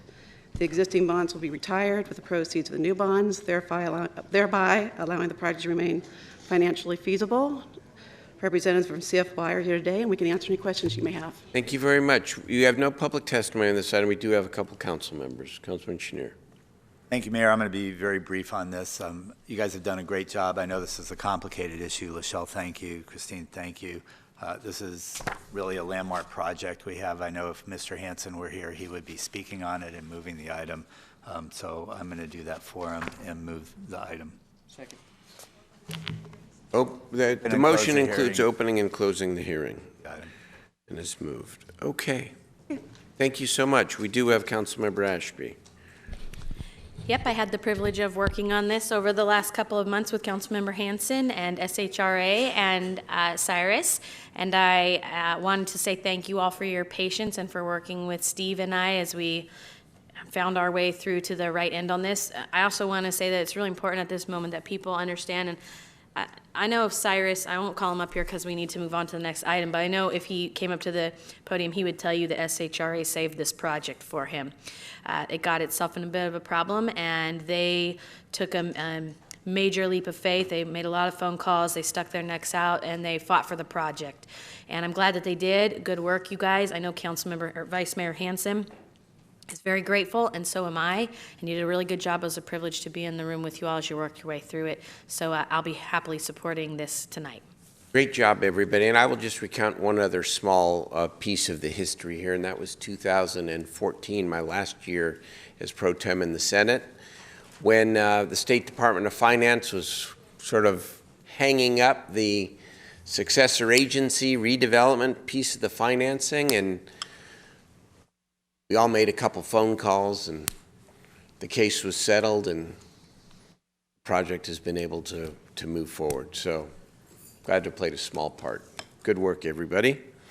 It's been moved and seconded. All in favor, please say aye. Aye. Opposed, abstain. That passes 8-0. We now, congratulations. Cyrus, congratulations. And Pat, thank you very, very much. Item number 30. Welcome. Good evening, Mayor Steinberg and council members. I'm Nicole Brown with the Sacramento Housing and Redevelopment Agency. And the report before you requests approval of loan commitments for $3.53 million of home funds and the issuance of mortgage revenue bonds for the rehabilitation of Victory Townhomes, Dixie Apartments, and Norwood Annex. All three properties are located in North Sacramento. Now, these properties are owned by Mutual Housing, California, and this planned refinancing will provide for critical renovations and generate adequate cash flows to support operating expenses and management. All units will continue their existing affordability restrictions. Units will be upgraded to include new kitchens, bathrooms, flooring, appliances, and lighting. Exterior upgrades include paint, new roofs, landscaping, drainage, and at Dixie decks and stairway improvements. Additionally, the community building in Victory Townhomes will be upgraded, and a new playground and picnic area will be installed. Management and resident services will be provided by Mutual Housing Management. So in closing, staff recommends approving the loan commitments and issuance of mortgage revenue bonds for the rehabilitation of Victory Townhomes, Dixie Ann, and Norwood Annex. Thank you. Staff is here to answer Thank you very much. We have no public testimony. I do have Councilmember Guetta up. Great, thank you, Mr. Mayor. First, I wanted to thank Mutual Housing for all the great work that they do, not only for housing construction, but in this situation, improving the quality of housing and ensuring that folks live in a quality place. With that, I'll move to, unless Councilmember Warren would like to, I'll move to open and close the public hearing and move the item. Very good. I will second that. Seconded. All in favor, please say aye. Aye. Opposed, abstain. That measure passes 7-0. That we have Councilmember Chenier. We can't hold the roll open. That's against the. Okay. 6-0. Very good. Was that the last development item here? One more. One more. We do have item 31. Yes. Go ahead, please. So this next report before you requests approval of mortgage revenue bond issuance for the rehabilitation of Imperial Tower. Now, Imperial Tower, formerly known as the Wong Center, is an existing affordable, senior affordable housing development. The property consists of 187 units, and all units are regulated by an existing HUD Section 8 Housing Assistant Payment Contract, or HAP contract, and a new 20-year HAP contract will be executed prior to this rehabilitation. Residents currently pay 30% of their income towards monthly rent under the HAP contract. Unit interior upgrades will include new kitchens, bathrooms, flooring, appliances, heating and lighting, and exterior upgrades will include new roofing and concrete repairs. Standard Property Company has experience in acquisition, rehabilitation, and preservation of affordable housing, and Imperial Tower will be their first project in Sacramento. Property management will be provided by apartment management consultants and Windsor Compliance, and weekly resident services will be provided by Housing on Merit. So in closing, staff recommends approving this issuance of mortgage revenue bonds for the rehabilitation of Imperial Tower, and staff is here to answer any questions that you may have. Thank you. Thank you very much. We do not have any public testimony and no council members up, so important project. Moved by Councilmember Warren, second by Councilmember Guerra. Thank you very much for open and close the hearing, of course, as part of the motion. All in favor? Yes. You'll accept that? Right. Okay. All in favor, please say aye. Aye. Opposed, abstain. That's it's now 5-0. Okay, very good. We now move to, last but not least, the final item of the evening, and that's the update on the Sacramento Community Police Review Commission activities. And again, those members of the public who signed up under items not on the agenda want to speak on police matters, we're happy to call you as part of this matter. Okay. Thank you. Good evening, Mayor and Council and members of the community. My name is Francine Tornor, and I'm the Director of the Office of Public Safety Accountability, as well as staff for the Sacramento Community Police Review Commission.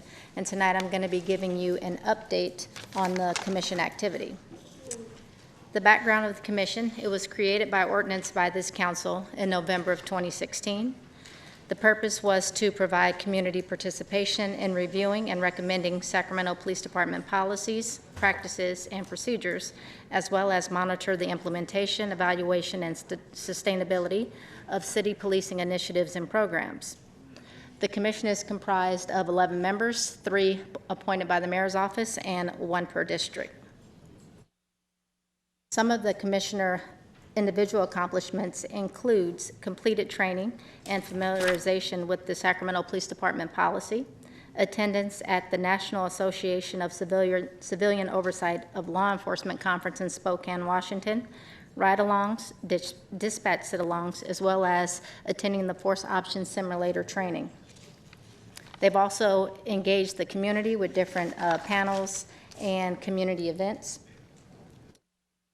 During the course of their 11 meetings, the Commission has started 2 separate ad hocs to engage the community on issues of diversity and accountability.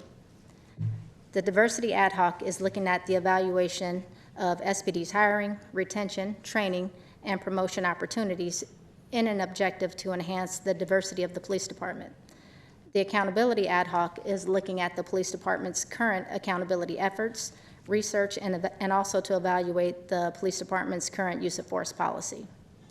I do have a couple members from the commission here, and they will speak a little bit later tonight to the council. There was a meeting that was held last Wednesday at the Hagenwood Community Center in District 2. Both of the accountability and the diversity ad hocs were there to talk to the community about their concerns and what they saw with the police department's current policies. And there's going to be another meeting this Thursday in District 8 at the Pinnell Center at 6 p.m. And the council can expect some recommendations coming forward from the commission right around the September-October timeframe. In the future, some of the interests of the commission is their part in co-facilitating the U.S. Department of Justice community engagement meetings, the California gang database usage by the police department, sexual assault investigation training, as well as current state legislature that is coming forward that could affect the police department and its policies. The commission was outfitted with polo shirts, so when they're out in the community, they will be recognized by members of the community as a person that the community can go to for their concerns. They're also given cards that they can hand out to the community if there are certain concerns with the police department or things that the community would like to express. And I would like to invite Commissioner Wendy Hoyt up to say a few words. Thank you. Good evening, Mayor, members of the council, and thank you very much for allowing us to be here. Our chair, Basim Alkara, is serving the public by sitting on a school board, and so he's at a school board meeting tonight and asked me if I would say a few words on behalf of the commission. Francine gave an excellent, oh, and I'm sorry, and Kieran Savage is here as well, one of the 11 members of the commission. Francine gave an excellent report. Let me just add a couple of things. When she mentioned that we went to the No-Call conference last fall, I want to tell you how important that was to us. We were created in July, had our first meeting in August, and then 7 of the 11 of us were able to go up to Spokane and spend 4 days with colleagues who've done this kind of work, sometimes for as much as 2 decades. And as a result, it was like immersion school for us. It really gave us a strong start, and so I wanted to thank you for that. Also, we do have these 2 ad hoc committees. Kieran and I both sit on the Transparency and Accountability ad hoc, and then, of course, there's the Diversity ad hoc. I want to stress that the public is very welcome to our next meeting, and we hope to have more after that, but we have one in 2 days at the Pennell Center at 6 o'clock. And everyone from the public, we would really encourage them to come and help us. We have drafted on transparency and accountability some preliminary thoughts and recommendations. We're running them by the community, asking them what they think, and asking them what else we should be considering, because we want as much community input as possible before we make recommendations to you in the fall. So again, thank you very much for allowing me to say a couple of words. Go ahead, please. Sure. Thank you. I'll just take a quick minute to add to what Wendy and Francine so beautifully laid out. A couple areas that are being looked at and that we're getting public input on, just so that you have sort of a sense of what might come before you from us next, has to do with the use of force policy, body-worn cameras, and pursuit policies. And we did, as an ad hoc, forward some recommendations, sort of preliminary recommendations specific to use of force to the use of force task force that we understand the police chief has, to get sort of their initial take on our thoughts before we forward them to you. So thank you again for the opportunity, and we look forward to continuing this discussion. That's the last point I kind of wanted to hit on, and maybe to ask the question here. As the police chief, there are a number of different processes that are going on now. The police chief has a task force that has been in existence for some time that are looking at a number of use of force policies, including the foot pursuit policy. That's one thing. Secondly, the Department of Justice, as I understand it, is organizing a series of focus groups, if you will, or stakeholder groups within the community, seeking input on what issues, some of them are pretty obvious, but what issues the police commission and the city ought to focus on when it comes to policing. That's 2. 3, the state attorney general is also looking at practices and protocols of the police department as it relates to issues like body-worn cameras, muting cameras, the issue, again, of the foot pursuit policy, things that are ever present here in our community dialogue here today. So the question, I think, for the public is, where does the police commission fit in? We know ultimately that the chief is going to present to the city council these recommendations, any major changes in policy with his leadership that he's going to bring forward. But I hope that the commission is also a venue, either before the chief comes forward or even as importantly after the chief comes forward, to continue to dialogue with the community and hear from the community on the impact of whatever proposed changes he brings forward. And that you articulate exactly what that role is, because you could be a very important presence, continued presence, as these discussions are going forward on specific policy changes that are going to be high profile. And the public is going to want to be heard in many venues, including the city council. But out in the community, you can provide, I think, a very important listening and facilitative role to make sure that the community has more opportunities to be heard. Can I just address two of those points? Yes. One, I should have mentioned that our chair of the commission is on Chief Hahn's use of force committee. So there's good cross-pollination there, and as Kieran said, our recommendations have already gone to them. Secondly, not to be presumptuous, but I think the commission would like very much if when Chief Hahn has some recommended changes, they come to the commission first so that we could vet them with the public and have our input, and then they come to the council. We realize that's not ours to decide, it's the council's to decide, but we would very much like to be able to be that conduit to the community and hear those recommendations first, really get into it in depth, provide our comments, then they go to council, and then we'll probably weigh in again after the fact too, but that would be our hope. All to be discussed. We just want to ensure that the public has multiple venues Absolutely. To be part of this discussion. Okay, thank you. We do have a number of members of the public who want to speak on this item and related police and law enforcement issues, and now's the time we will hear from the public. Thank you. The first speaker is Kim Brandon Jesse, then Michael Voy, then Ron Elmsley. And I believe Kim may or may not be speaking on police.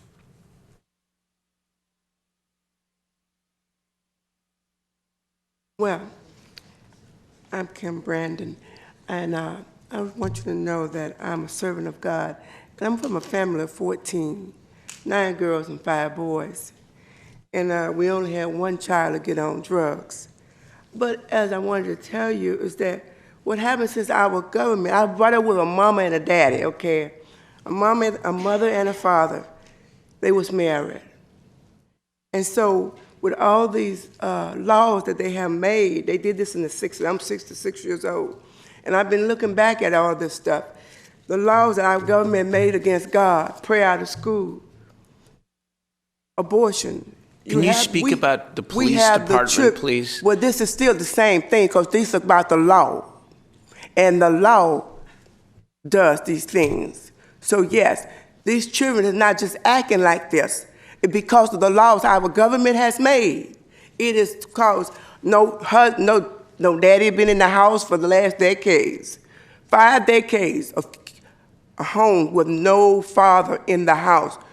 We'll get rid of your husband, we'll give you a welfare check. Huh? So we got all these babies. And you're wondering why you got all these young girls having babies without husbands. And why these both men don't want to get married, but they want sex. Sex is for married people.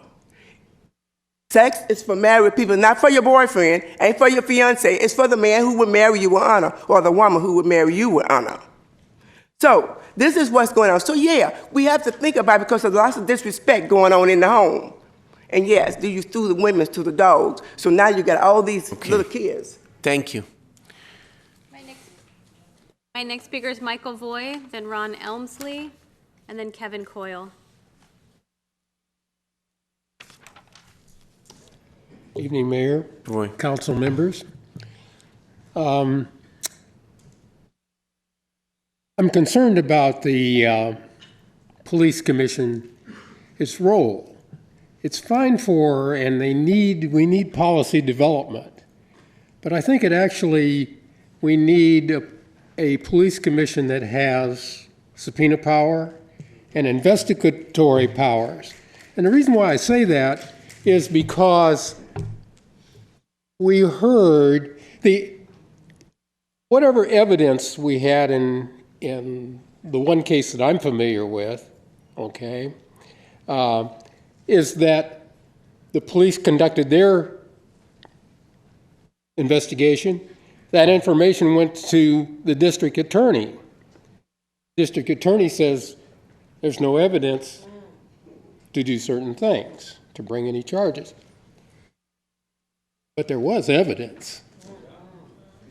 The city paid out $700,000 on a case that had no evidence. Now, you can never have accountability unless you have people involved from the city that the community trusts that performs the investigation.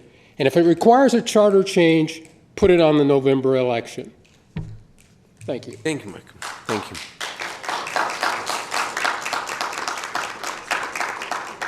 Mr. Elmsley, is Ron Elmsley still here? No. I don't see Mr. Elmsley. Kevin Coyle, then Juve Spooner. Is Mr. Coyle here? No. So Mr. Spooner. Following Mr. Spooner is Anita Ross, and then Sharon Bingham.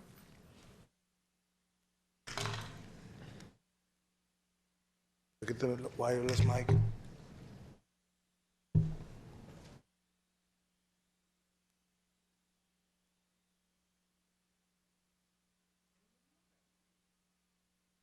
It's fine if he needs to use that. I think the podium's appropriate. Okay, go ahead.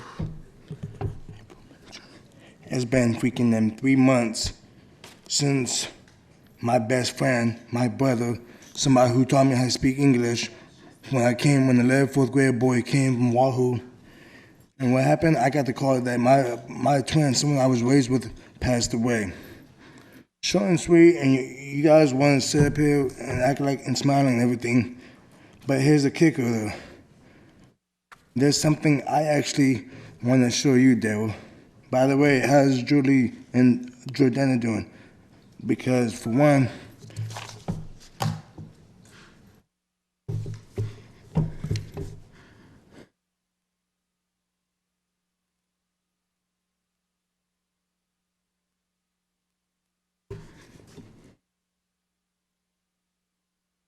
this picture, short and sweet, pretend somebody that you knew and you cared about was taken away. This right here, that's Terrence Montecor. That's you and your wife, you and your daughter, you and your family. On the next Okay, man, this, you know what? short and sweet, I'm talking about police brutality. Okay, this is inappropriate. Please. How is that please, inappropriate? Because y'all you're killed my best friend, my brother. Out of order. Sir, go sit down, please. No. Go sit down. We're not going to have this in the council chambers. Right then, I won't talk about it then. I'll talk about something gonna different. have it, man. How about the fact that when the police brutality, you guys killed somebody that I was close to, Okay. and you guys don't get it until something happens to y'all. There is an investigation continuing. Yeah, and y'all ain't doing we- about it. It's been 3 months since I seen my brother. Okay. We are very sorry for your loss. Well then, why'd y'all freaking endorse Marie Schubert? It's been a community's loss. Please sit down. We're done. No, Next we ain't. I still got time, son. And that's the difference between you and my uncle. My uncle never cut me off. So I don't know what my uncle was thinking when he endorsed you. Looking like a freaking Adolf Hitler, the damn self.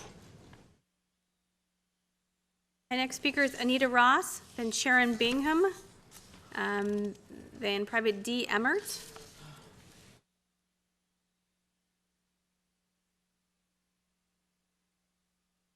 Ms. Ross. Hi, I'm Anita Ross. I'm the founder of Women for Equality and co-organizer for 8 Days, 8 Shots, which is 8 days of protest action, and it's symbolic of the 8 shots that killed Stephon Clark. I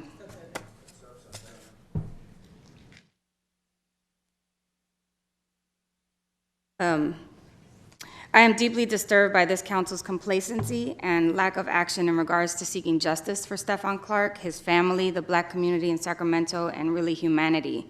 3 months ago, I was here asking that the police officers that shot and killed Stephon Clark be terminated immediately. Mr. Mayor, your response was that they couldn't happen until an investigation is completed, and yet it bewilders me that the officers are back on duty when the investigation has yet to be completed. Not only is this a blatant devaluation of Stefan's life, but it is also scary that you all are okay with this possibly happening all over again to another young black man. Further, your inaction along with that of Sacramento law enforcement and the DA have given me zero faith that the results of the investigation will lead to justice. I was asked a couple weeks ago by fellow co-organizers of 8 Days, 8 Shots whether I was interested in sitting down with any of certain elected city officials to see if we can hash some things out in regards to our demands for justice. And my response was about 14 weeks ago, I might have done that. But you all have shown your cards. You've made it loud and clear that you will not stand up for what is morally correct. My 6-year-old son is a magnificent, powerful, and meaningful young black child. I will not sit back quietly and allow you to represent me if you won't stand up for him. There's still time to have a change of conscience. Fire, charge, convict the officers that killed Stefan Clark. Thank you.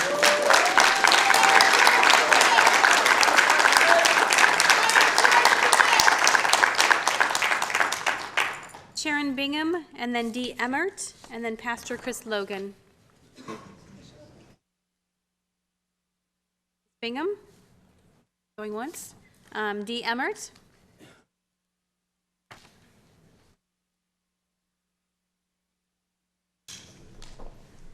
I'm Pastor Dee Emmert. I serve at St. Paul's Lutheran Church in Tahoe Park. I'm also a member of SAC ACT and Reinvestment Coalition. I'd like to thank each of you for taking the time to listen to me. I'd like to take 5 seconds now, if you would. Please close your eyes and just take a deep breath. No tricks here. Thank you. I think it's hard to listen for as long as you all have been listening without a break. And I realize that's a very small break, but I'd like to use some of my time for that. Thank you. When I heard that Brandon Smith was killed, that he died in the custody of the police, I was shocked by my reaction, because my reaction was not shock. It was not grief. It was deadness. It was just, there's another guy. And I am stunned that I could feel that lack of empathy. I'm concerned that our police also, after as much as they go through, begin to feel that lack of empathy and fail to be upset by the death of someone within their custody. As we were talking, we talked about the need for procedures for the police when they're dealing with families who have been shot or who have family members of someone who has been shot or who has died in custody. What does it say to us that we need procedures, that this has become a routine activity? We also need to investigate whether these officers are repeaters or if this is a system-wide problem. Do we have a few bad apples, or is this actually the way the system works? I recognize that AB 931, use of necessary force, is not under your purview. Ms. Emmert, your time is complete. Will you make your final comment, please? Okay, I ask that you consider asking our officers to use force, deadly force only when that is necessary to save life. Thank you. Speaker is Pastor Chris Logan, then LB, but I don't see LB, Lynn Berkeley Baskin. Thank you, Mr. Mayor, members of City Council. My name is Pastor Chris Logan, and I'm the pastor of the Movement United Methodist Church, and I am distressed by the lack of accountability in our local government. Within just a few months, 2 African-American males have died after encountering Sacramento law enforcement, and the public wants answers. I want answers. As a black man, I'm angry that I do not feel safe traveling through the city that I pay taxes in. And I'm irate that the perpetrators of that fear are our local law enforcement. We have a moral mandate to protect those who are most vulnerable in our society from injustice. Instead, we have entered into a cycle of protecting those who have used their power to kill us. Our goal is clear: to have a law enforcement community that protects, serves, and knows us, so we receive equitable justice just like those who do not have black and brown skin. It's one thing to have a police commission, but we want a commission that actually has power. We want transparency about the events surrounding Brandon Smith's death while in police custody, and justice for the senseless death of Stephon Clark, the termination of employment of the officers involved, and the prosecution to the fullest extent of the law. Because the truth is, we do not trust the people that we put in office to protect us. The Sacramento PD can begin to build trust back with the community by holding officers accountable in court. We can build that trust back by including accountability language in the use of force policy that holds police officers accountable. We can build that trust back by demanding our officers increase de-escalation tactics to apprehend suspects without the use of deadly force. It is past time that the city of Sacramento lives up to its mandate to act justly, Pastor to love Logan, your time mercy, is complete. and to Will you walk make your humbly final before our comment? God. Thank you. Thank you.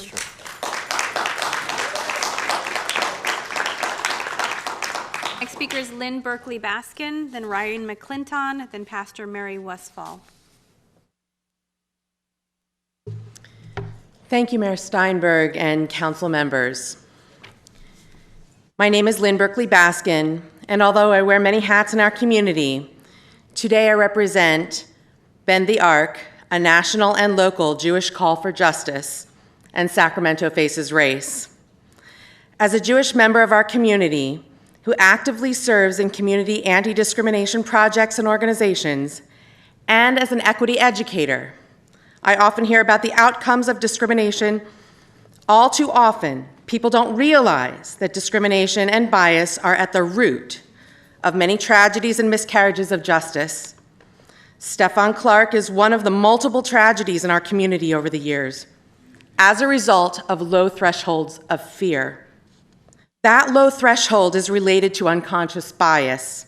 Sadly, because we have chosen to fortify and perpetuate a system of lethal fear response, and without appropriate education to create institutional change, we are now reaping what we've sown, and we must release from their positions public servants who engage in low-threshold lethal response against Black and brown people. Therefore, we expect the immediate termination of peace officers Jarrett Robinette and Terrence and I apologize for mispronouncing, Mercadal, without offering a recommendation to work elsewhere. We recognize that there may not have been conscious ill intention. Nonetheless, these officers took the life of Stephon Clark with their lives, when their lives, nor the lives of others, were in imminent danger. The profession of peace officer is not suited for people who have low thresholds of fear, especially in response to our Black and brown neighbors. We also firmly expect transparency regarding Brandon Smith's death. Like others before Mr. Smith, loved ones deserve forthright and expedient answers. We support SAC Act in their position.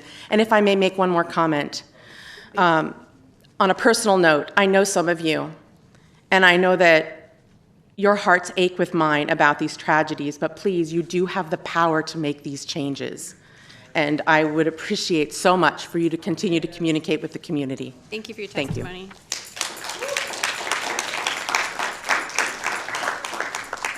Ryan McClinton and Pastor Mary Westfall. Is Ryan here? Thank you. Then Pastor Mary Westfall, then Nikki Jones. Nikki Jones is out. Good evening. There's going to be a lot of names that are going to be called that are likely out of the room. There was a lot of discomfort, a lot of pain, and a lot of anger that you heard earlier. It's nothing new that we haven't been through before, and it's sad that we have to say that. It's sad that the frustration keeps boiling over on both sides of this days because officers are still killing people without having their day in court. Again, do I think that people want to take lives just going into jobs? No, but it continues to happen, and it's still not being fixed. We stood here and fought for accountability measures to be put in place, for the police commission to have more investigative powers, subpoena powers, and we were told that that couldn't be done. And yet they sat here today still asking for those powers to be in place, realizing that for the accountability that community wants, it still has to go through a whole process that's not being carried out yet. We're asking that the use of force policy that's in place has accountability measures attached to that. What happens when officers violate that policy? Are they terminated? Are they fired? Are they reprimanded? Howard Chan, we understand that you have the power to do so. under the recommendation under SAC-PD, which we're asking for the officers who will return to duty since the investigation of Stephon Clark still hasn't been concluded. That doesn't create trust within community. That doesn't make us feel like we have a law enforcement agency that values our lives as much as it values their lives. Each life should be valued. Each life should be valued, be it in detention with law enforcement or detention at a border. Black and brown alike, we're demanding that accountability comes in. It comes from you, collectively. Community is standing collectively. You're seeing the pain continue to play out. We don't want to be here crying out for pain anymore. We don't want to be here demanding these same things. We want to see the change happen. SAC-ACT stands to work with you guys to make that happen, and anybody else in the community, but we need to make it happen. We can't keep asking for it. We have to make the change. We also want to see transparency for Brandon Smith's family. 14 days without an answer is far too long. Thank you.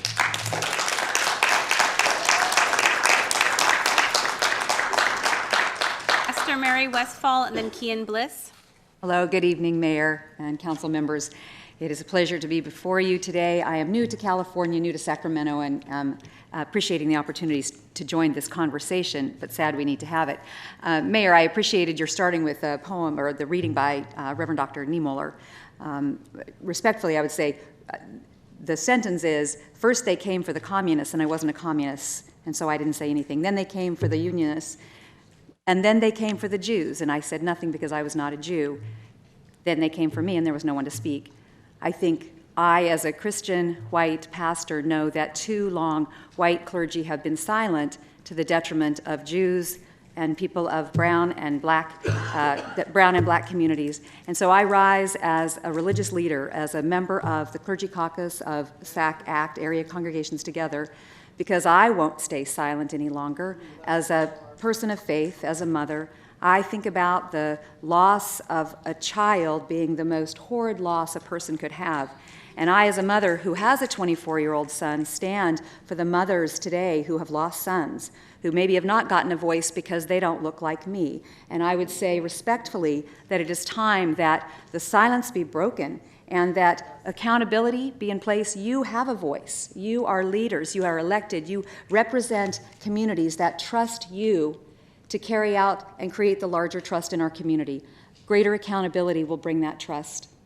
The opportunity to see the people who perpetuated the most recent death of Stephon Clark should not be in their jobs, and I don't think probably many really disagree with that. We do want also an opportunity for Brandon Smith's family to feel that they are also heard and they get information. If I were a mother and my son had been killed in the dark of night, you bet I would raise hell. I would go to hell and back. I would need answers, and I would get them. I speak for the mothers who are not getting answers. Esther, your time is complete. Will you make your final comment? And I do hope you will use your voices to make sure that justice is done. Thank you. Coming minute. Here is Kian Bliss, then Wasim Bawa, and Onitha Riley.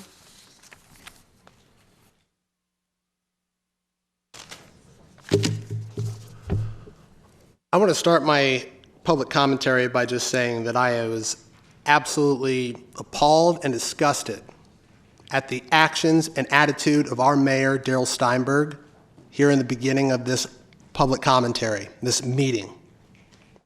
The reason that you don't see many people in this audience right now during this important public commentary, which you so blithely just dismissed as not really an issue on this city's agenda, speaks volumes to the nature of white supremacy that is rooted within every single institution of the United States, literally from the beginning of this country. Who is included and protected as a person in the Constitution? Was it women? Was it people of color? Was it immigrants? Was it indigenous people? Nope. It was wealthy white male landowners who just so happened to own slaves as property. And the legacy of modern police force is derived from those institutions, from that institution. Modern police began as slave patrols, as property enforcers, who cared more about upholding and protecting the property of those wealthy white male landowners over the needs and basic well-being of their citizenry. And yet we sit here and still pretend like they protect and serve us. Is that why we're still getting gunned down in the middle of the street like nobody cares? Is that why families like Brandon Smith can't even get accountability after 14 days their loved one died in police custody? We've been out here asking these questions of you for years, and yet this still isn't on the top of your agenda. That speaks volumes. Actions speak louder than our words. And my final comment, if you're concerned and you don't like the attitude that you hear from the public on a weekly basis, just remember one thing. Attitude reflects leadership, Mayor. Thank you, Mr. Bliss. Next speaker is Wasim Bawa, Anitha Riley, and then Gino Rogers.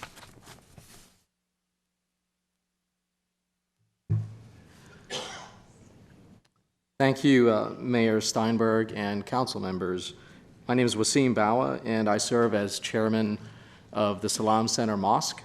And before I get into my remarks, I just wanted to first mention that the Muslim community is reacting to and receiving news of the Supreme Court ruling on the travel ban, and I just want to acknowledge and thank Mayor Steinberg and council members for your past and continued support of the Muslim community. So the Salam Mosque and the community is comprised of extremely diverse Muslims coming from almost every conceivable ethnic, racial, and cultural background, including a large and growing African American community, Muslim community. Although I'm not African American, my faith requires me to respond to racial injustice, regardless of whether it affects me personally. Now, I have never served as a police officer, but I did serve in the U.S. Army, and we had a culture of taking care of our own. And if the same is true of law enforcement, then maybe it's time that something is changed. And, you know, when it comes to combating terrorism, we're told if you see something, say something. As a Muslim, I get that a lot. And I think it's past time for law enforcement to police not only the public, but their own as well. I'm not saying that law enforcement as a whole is intentionally discriminatory, but outcomes too often are discriminatory, as evidenced by the fact that the overwhelming proportion of those affected are African American. And until those discriminatory outcomes measurably improve, we are obligated to call out the failure of law enforcement to equally serve and protect all Americans, all American citizens. Thank you for your time. Thank you. Anitha Riley, Gino Rogers, Joshua Robinson. Is Miss Riley here? No, thank you. Gino Rogers. Gino Rogers. Thank you. Following Gino is Joshua Robinson, then Sin Marie Daniel.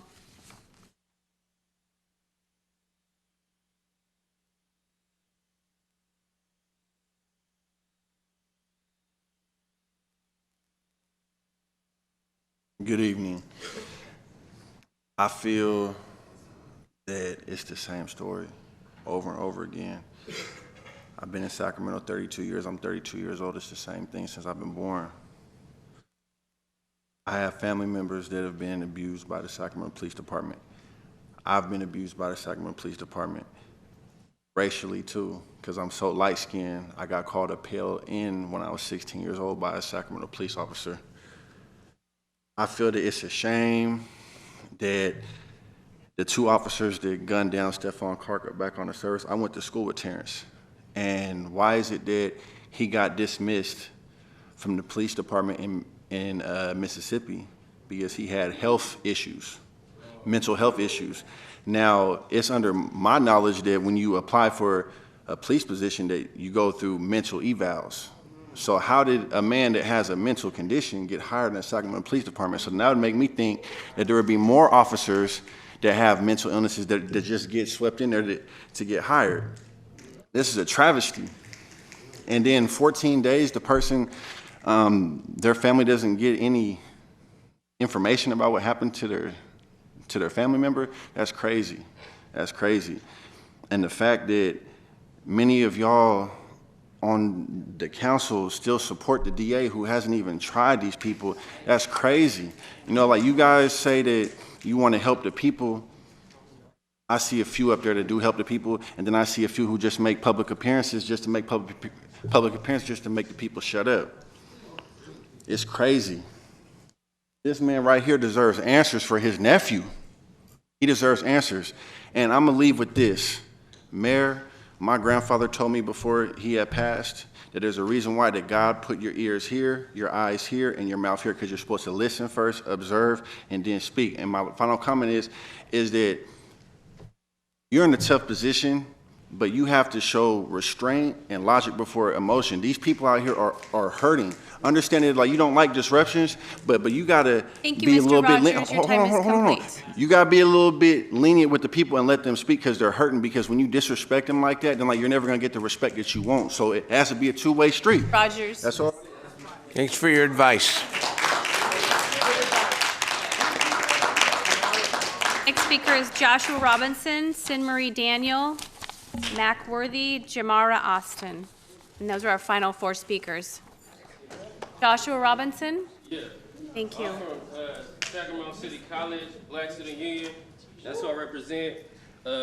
Excuse me, come on up to the mic. You have 2 minutes. Give me my Thank time. you, I'm sir. trying to start because I know you're going to stop me. Decorum, okay? Go ahead. So Stephon Clark, he was a former student at Sacramento City College. And so we're concerned with the way his life was taken. We're concerned that he was killed behind a cell phone.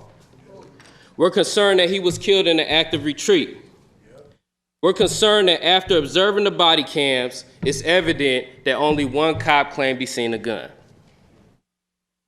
We are concerned that the person responsible for charging these officers with committing a crime, DA Schubert, has accepted roughly $500,000 from police unions, whom she has given the responsibility for prosecuting. We see a conflict of interest. We see this as a barrier in our collective attempt to attain justice.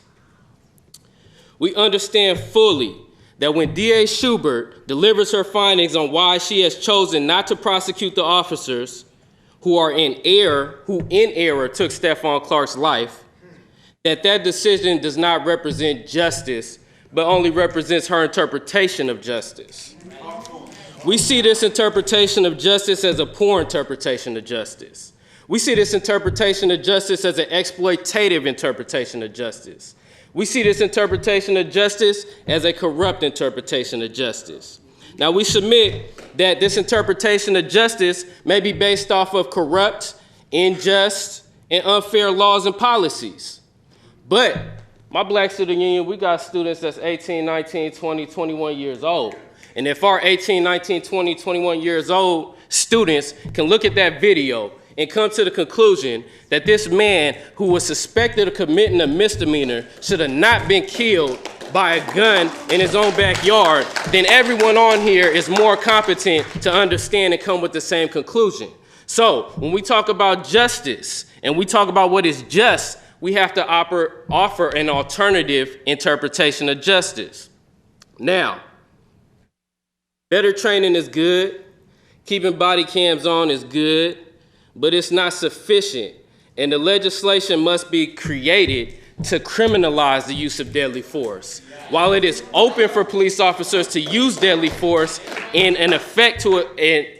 effect an arrest, we have to have parallel laws that interpret when it is a criminal act to use deadly force in trying to effect the arrest of a citizen or just plain justly killing them. So we have to criminalize that act. Since all of you have more power and influence than we do, and I do at my city college, and some of you have endorsed Ann Schubert, we feel like Since that endorsement came, you are definitely in those back rooms talking to her about how her position, and it's not just her, the position of DA holds an intrinsic conflict of interest for having the responsibility for prosecuting police officers. Mr. And Robinson, also, your time is complete. I understand Make your that, final thank you. comment. And also, we need to change the laws of the use of deadly force. AB 931 is not a sufficient law that we see. We need to criminalize the use of deadly Thank you, force. Mr. Robinson.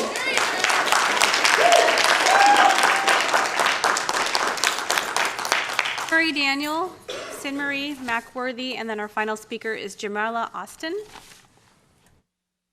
Hi, I'm Sin Marie Daniel, owner of Heaven Sent Recordings, a local community organization, as well as I'm here with SACREV Theater Art Groups. We have a serious problem about which is become impossible. We have a series of high-profile cases of unwarranted police killing of young black men in Sacramento in which the SAC PD, the DA, and City Hall have failed to conduct satisfactory investigations, trials, or discriminatory or corrective actions. They've also had unfair treatment to women, alone, elderly people, and various other minorities as well. Also, the investigation activities have not found relief to its victims in the community, such as Stephen Clark, as we're talking about here. And they're waiting for the action to take place in this case again. And we also hear about the killing in the case of Brandon Smith. They even respond to landlord-tenant disputes, but to fail to hear what's really happening and instead offer profiling instead. The district's office and the city mayor and the council and the city, it would help if there were more win-win approaches that you can have in the community, including problem solving, so that when there is a dispute going on, there is someone trained in crisis management that can counsel with everyone involved so that no one is at a loss. Because most crises happen when nobody knows what's going on. You have to call 911. When they get there, no one knows what's going on. The dispatchers sometimes want to hang up on the phone, but then when they get there, if they made everyone happy, no one would have had to die, such as Brandon Smith or Stephen Clark. So that's what I believe. We need to have better policies in general with the Sacramento Police Department and the community. Thank you. Next speaker is Mac Worthy, then Jamaria Austin. Mr. Worthy?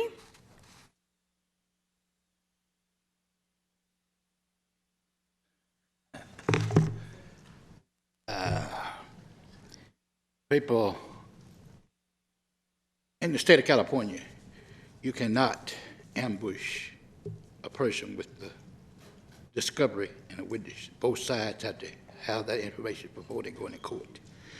With oversight does not have subpoena power, will be ambushed when you go into court.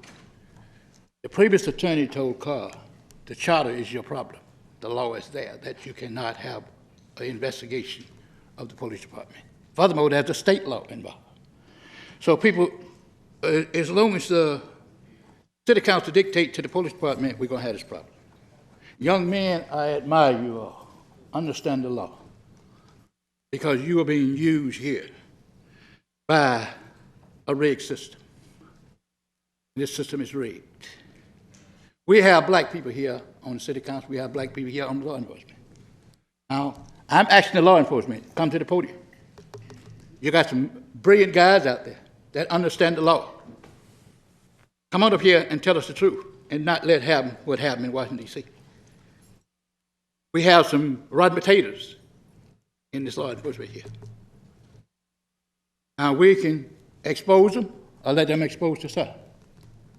If the camera had a voice to it, we would have had a case. Why did the camera didn't have a voice to it?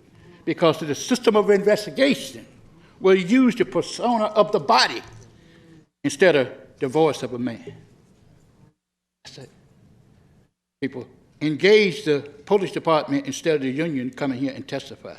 We've been to several NAACPs before this come in. She can't do nothing if she can't subpoena because the evidence cannot be shown. So wake up, people. Give them the right. As long as that the city mayor and council say, we're going to give you an opportunity as your color to go into business, the police department Thank you, Mr. Worthy. Our next speaker is Jamaria Austin. Jamaria Austin, Mr. Austin. Thank you. My name is Jamaria Austin. I'm 20 years old and I've lived in Sacramento my whole life. I was pulled over by the cops 3 weeks ago. And my first thing to do, I called my brother and told him goodbye. Now, a man, regardless of race, shouldn't have to be fearful of the cops and call a family member to say goodbye. Because I thought I was going to die that day. I thought I was going to be another Stephon Clark, another Brandon Smith. I thought my mom was going to have to live with that pain for the rest of her life. My little sisters were going to have to grow up without someone to look out and protect them.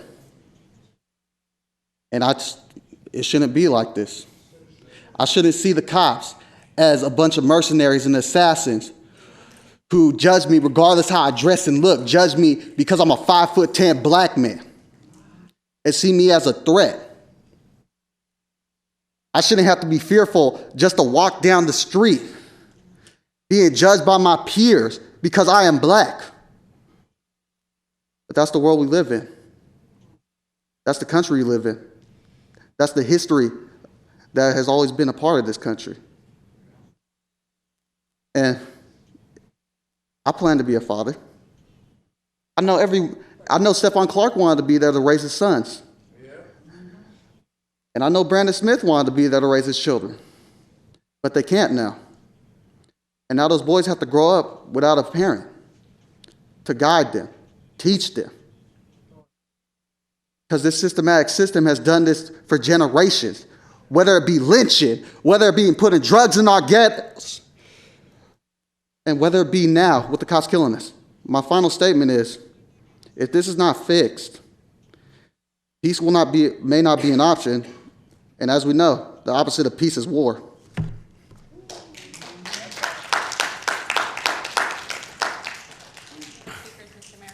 Thank you very much for the public testimony. Let me turn it over to Councilmember Carr, please. Thank you, Mayor. I was thinking about trying to address all of the issues that I heard, but I don't think I want to go there. But I do want to correct one thing. The family has been notified of Mr. Smith. I will correct that piece of information. For the people who were, and that's the next of kin, the legal next of kin.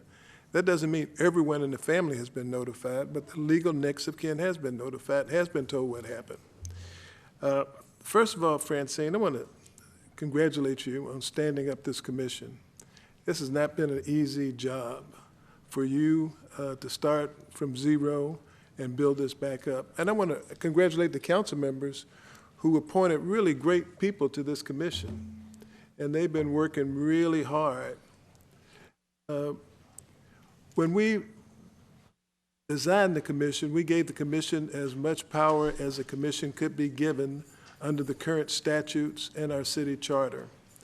And when people said they wanted to have subpoena power, they wanted to investigate, we told them where to go to remedy that situation, and it's not at this council. It's at the state and it's at the federal level. And, but people still, I guess people new to what's going on here walk in and think nothing has happened, but this train has been moving a long time. And this commission has been moving a long time, been working really, really hard. So this council has adopted a use of force policy. More than that, it has funded that use of force policy. It has given cameras. It has given less than lethal weapons. It has required that video be released, not to prosecute the police, but to show the public that the police are, how the police are operating, because the council believes that transparency is the best way to get support for law enforcement. And in my district, the #1 thing that people want me to do is to provide for public safety. And we spend almost 80% of our budget on police and fire. This council has also stepped forward and asked the state to look at changing some laws on transparency, on and investigations, because it's so, the depth of the mistrust is so deep that no matter who the district attorney is, in my opinion, people will not trust them. So we have called for an independent state investigator, not associated with any police department, and that they would do the investigation, if necessary, prosecution. But the place to do that is not here at the city council. The place to do that is the state, and there's a bill going through the state right now that's looking for support. I sometimes think people get frustrated because they come to city council looking for redress to their grievances, and when they don't get it, then they get frustrated. Well, you're talking to the wrong place. You need to talk to your representatives at the state and at the federal government if you want to change laws. We have gone as far as we can go and done what we can do. Now, the police commission can serve a vital function, as the mayor said, because we are all trying to get out to the public as much as we can. It would be really, really helpful if we can touch each community and let each community know what you're doing, how you're doing it, and how they can interface with you and get their questions answered. I'm sure you heard all of the misstatements that I heard, and you could be a real part of the solution of cleaning that up, of sitting down in a calm manner, talking face to face, giving people the truth. Even if they don't like it, at least they understand what the facts are. It's frustrating for us to sit here every week and listen to the misstatements. People don't have the basic facts of what they're talking about. So you would play a vital role in that. Our police force, in my opinion, is a great force, and we've got a great chief. And we know we have some issues in our community. We know that there's a lot of mistrust. There's not a black person in the United States that I've ever talked to that didn't have the speech with their kids, their male sons, telling them how to react. And that shouldn't be like that. But they are working, they're getting out in the community, they're working as hard. We need the community to meet them halfway. When they come to your event, go up and talk to them. They're there to interface with you. Every week we get a letter from the chief on all the events that police officers go to. In my community, they're out there playing basketball with the kids. They're playing soccer with the kids. Go talk to them. They're people just like you and I are. Start building that relationship. You want to have a better relationship with the police. They want to have a better relationship with you. You need to start talking to them. So congratulations, Francine, on setting up the commission. I know you got some other things you're working on that I look forward to. And thanks the commissioners for the hard work. And just one question. When we formed this, how many years was the tenure? What was the tenure for the commissioners? The current tenure is 4. With the inaugural group, we're starting off with 2 and a 4 split so that we don't lose them all at one time. Well, you might want to think about that because it's taken almost a year to stand up. Just getting started. And I don't want to wear people out, but you might want to think about the terms. Thank you, Mayor. Thank you. Councilmember Jennings.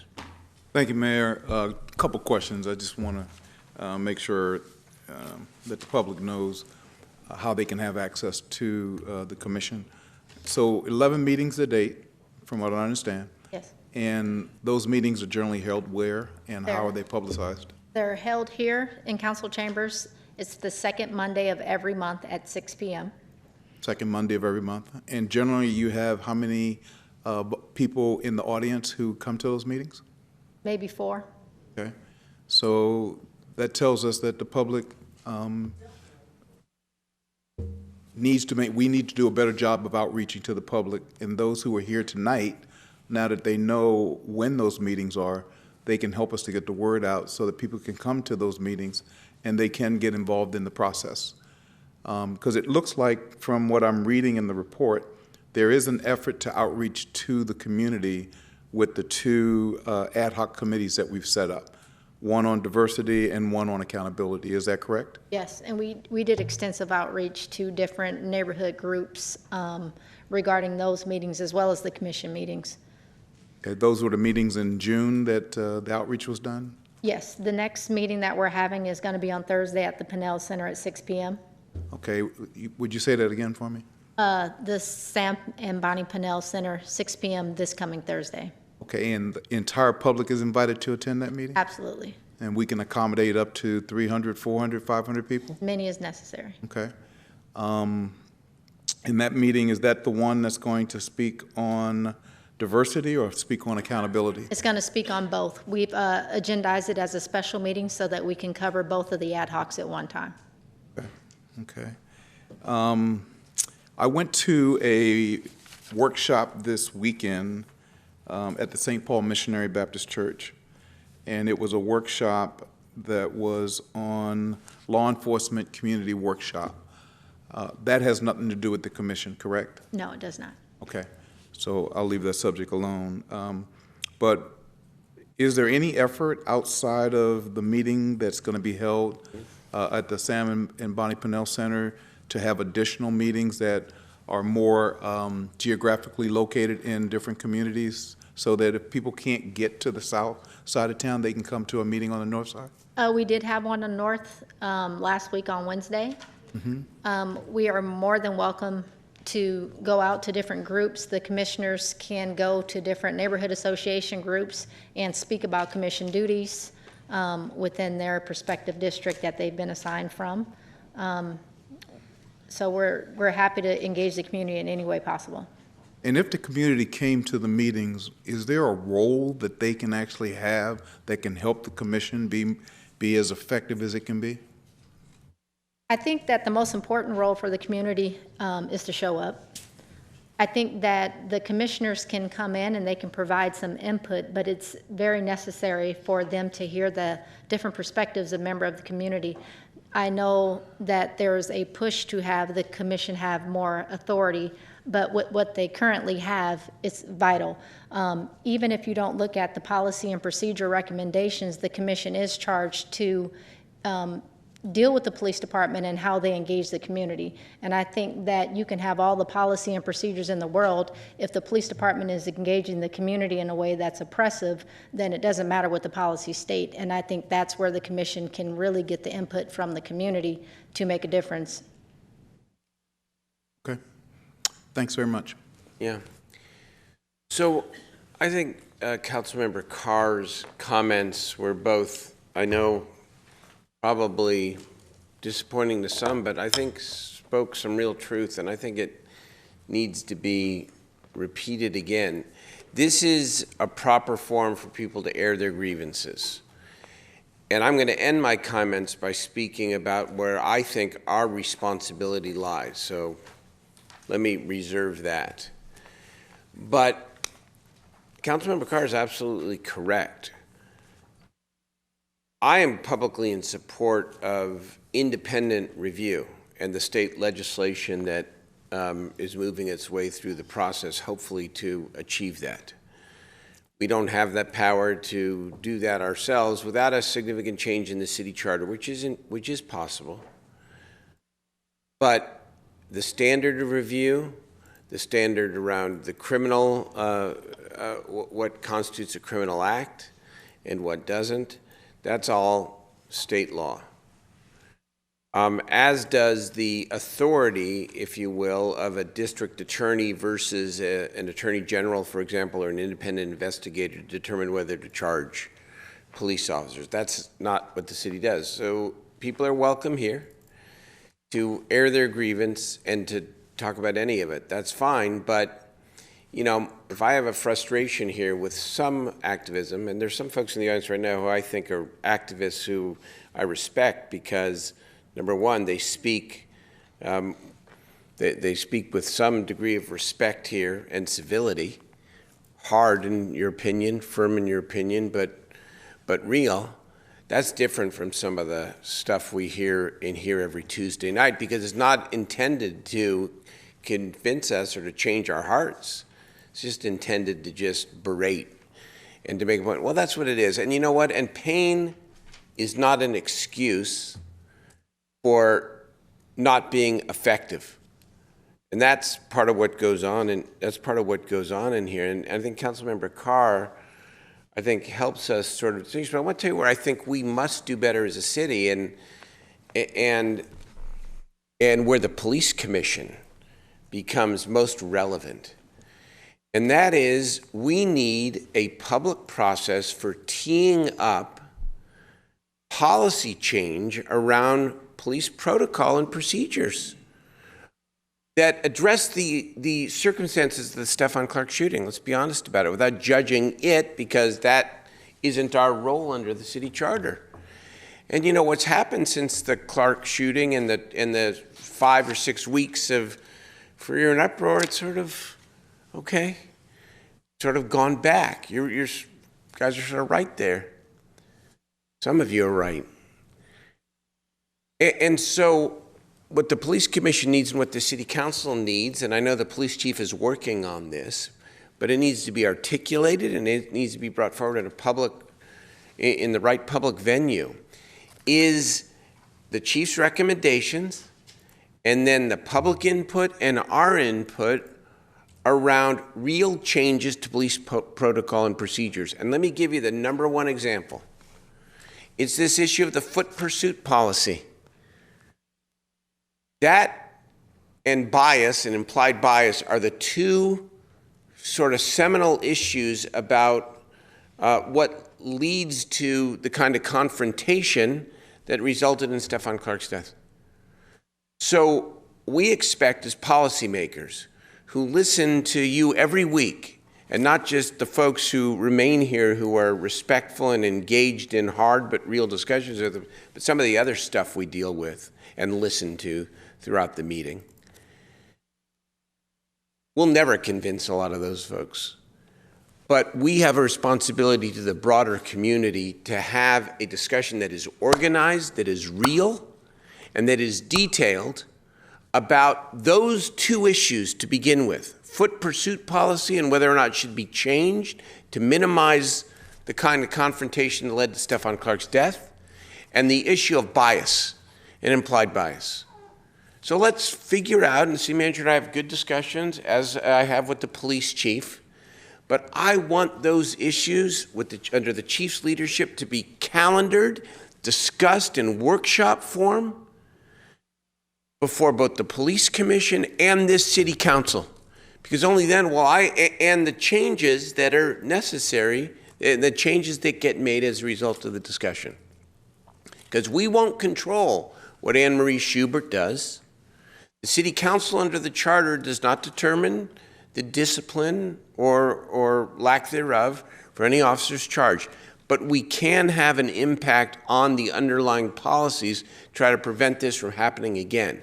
That needs to be brought to us in the right way, in the right form. It needs to be brought to the police commission in the right way and the right form. It needs to be very public.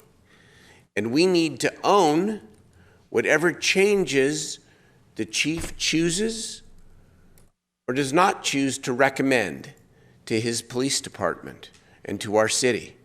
Those two things. Let's focus on those two things, commissioners. Excuse me, you can't shout out, sir. No, sir, you can't shout out. That's not allowed in the meeting. I'm happy to talk to you after the meeting. You can't shout out. Sir, you're disrupting the meeting. You're disrupting you have to leave. Sir, you have to leave. You have to leave. You can't disrupt the meeting. You can't disrupt the meeting. You have to leave, sir. I'm very sorry, you're an articulate man, but you have to leave. Thank you, sir. You have to leave. Okay, Francine? Yes. Thank you very much. And I would like to just also... Hold on. When we come up here, when we voice our issues to you, it's because we feel like your agency holds more weight than ours. So when we address the state, we want you... Sir, you can't shout out. Thank you very much. Appreciate you coming tonight. Ma'am, you can't shout out. Thank you. I would like to thank the commissioners for all their hard work thus far, as well as staff, especially Chris Wheeler, with working with the commission. And thank you. Yes, thank you, Francine, for your good work. The commissioners, thank you for your service. Not easy. And we will get through this together, and we'll make the changes that make our city safer.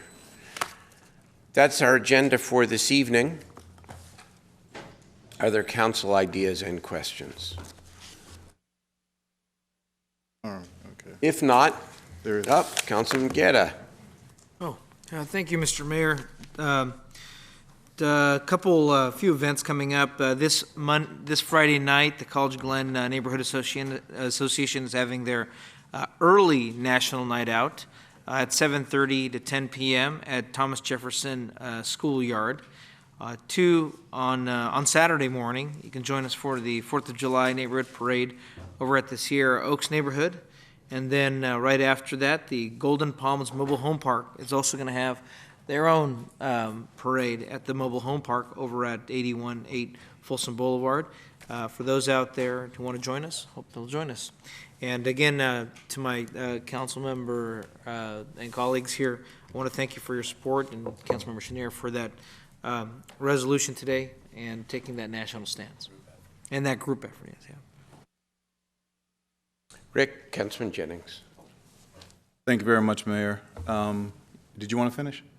Yeah. I'm sorry. One more thing for the city manager. Regarding staff, it's my understanding from staff that regarding the delivery only, we have to bring that to council for any kind of hold on the policy. Is that correct, or?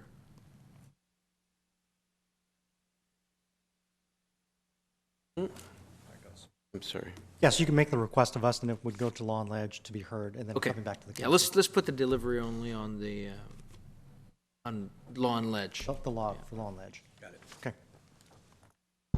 Councilman Warren. I think it was me. I'm sorry. Yeah, that's okay. I missed you. To the young lady with her hand up, I just want to say to you and anybody else that's out there, you can put your hand down for now. Yelling from the audience is what's going to ask, the facilitator of the meeting is going to ask you to leave, because it is not something that you can do. You cannot yell from the audience to us here on the dais. So I just want to make sure that everybody who's still here, and I know there are not a lot of people who are here, but when you continue to do that, it's against our rules and regulations of how we want to conduct our meeting. Any of us will stay here at the end of the meeting, and we will answer any questions that you have. Any of us will open up our offices during the week if you can't stay to the end of the meeting in order to meet with you and have conversations with you. We are available to do that. And so the mayor's had to do several times tonight, ask people to leave because they violated the procedures of the council chambers of yelling out from the audience. And so we don't want to do that. We don't want to ask anybody to leave, but we also want to be able to run our meetings productively. So we'll be at the end in order to answer your question, okay? A couple of announcements I just want to make to the community who's listening maybe on television. Special thanks to the volunteers who participated in the Renfrey Park Volunteer Day. We had a great day with a lot of people out there, and that's despite the heat. We repainted benches, our soccer goals, and performed general park maintenance to assist with sprucing up the park. As a little historical note, we did Renfrey Park, and the first Parks and Rec director ever in the history of the city of Sacramento was Mr. Renfrey. So I was pleased to spruce up his park. And then just a final announcement, the 4th of July is fast approaching, and we're extending our deadline in District 7 for the parade and festival registration to Friday the 29th. If you'd like to participate in the parade, the festival, or the pet pageant, you can fill out a registration form online, or you can call our office at area code 916-808-7007. Our 4th of July parade is one of the biggest in Sacramento. We've been doing it for years, and so we encourage everyone to come on out, have a good time, and participate with us. That concludes my announcements. Thank you very much. Thank you very much, Councilman Jennings. Councilman Chenier. Thank you, Mayor. Just some announcements. One is tomorrow night at 7 o'clock, there's a meeting at Alice Burney Elementary School about the Del Rio Trail, that we are continuing to work on that. On Thursday night at 6:30, Colonial Heights has its monthly meeting. That's at Bell Coolidge Library. I'm sorry, at Colonial Heights Library. And then on Friday, we have actually 2 movie nights running concurrently at Maple Neighborhood Elementary School is one movie. Not quite sure what we're showing, but it will be kid-friendly, I can tell you that. And then also at Colonial Park, the same night, we have Jumanji playing. And then July 4th, hold on one second. We have Hollywood Park's 4th of July Parade. We will put that on the list as well, the morning of July 4th. And I want to wish everyone a good holiday. Thank you. Councilman Guerra?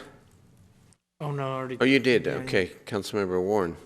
Thank you, Mr. Mayor. I just wanted to thank the city staff and Vincent Jones, who is a retired city staffer who came out, as well as my city staff, for putting together a extremely successful Jazz and Soul Fest this weekend. I'm told that it was, and I was there, but I'm told that it was the best one yet. So this was the 6th year we've had an outstanding festival in our community, and I want to say big shout out to District 2. Thanks for coming out and supporting it. Thank you. Very good. Thank you very much.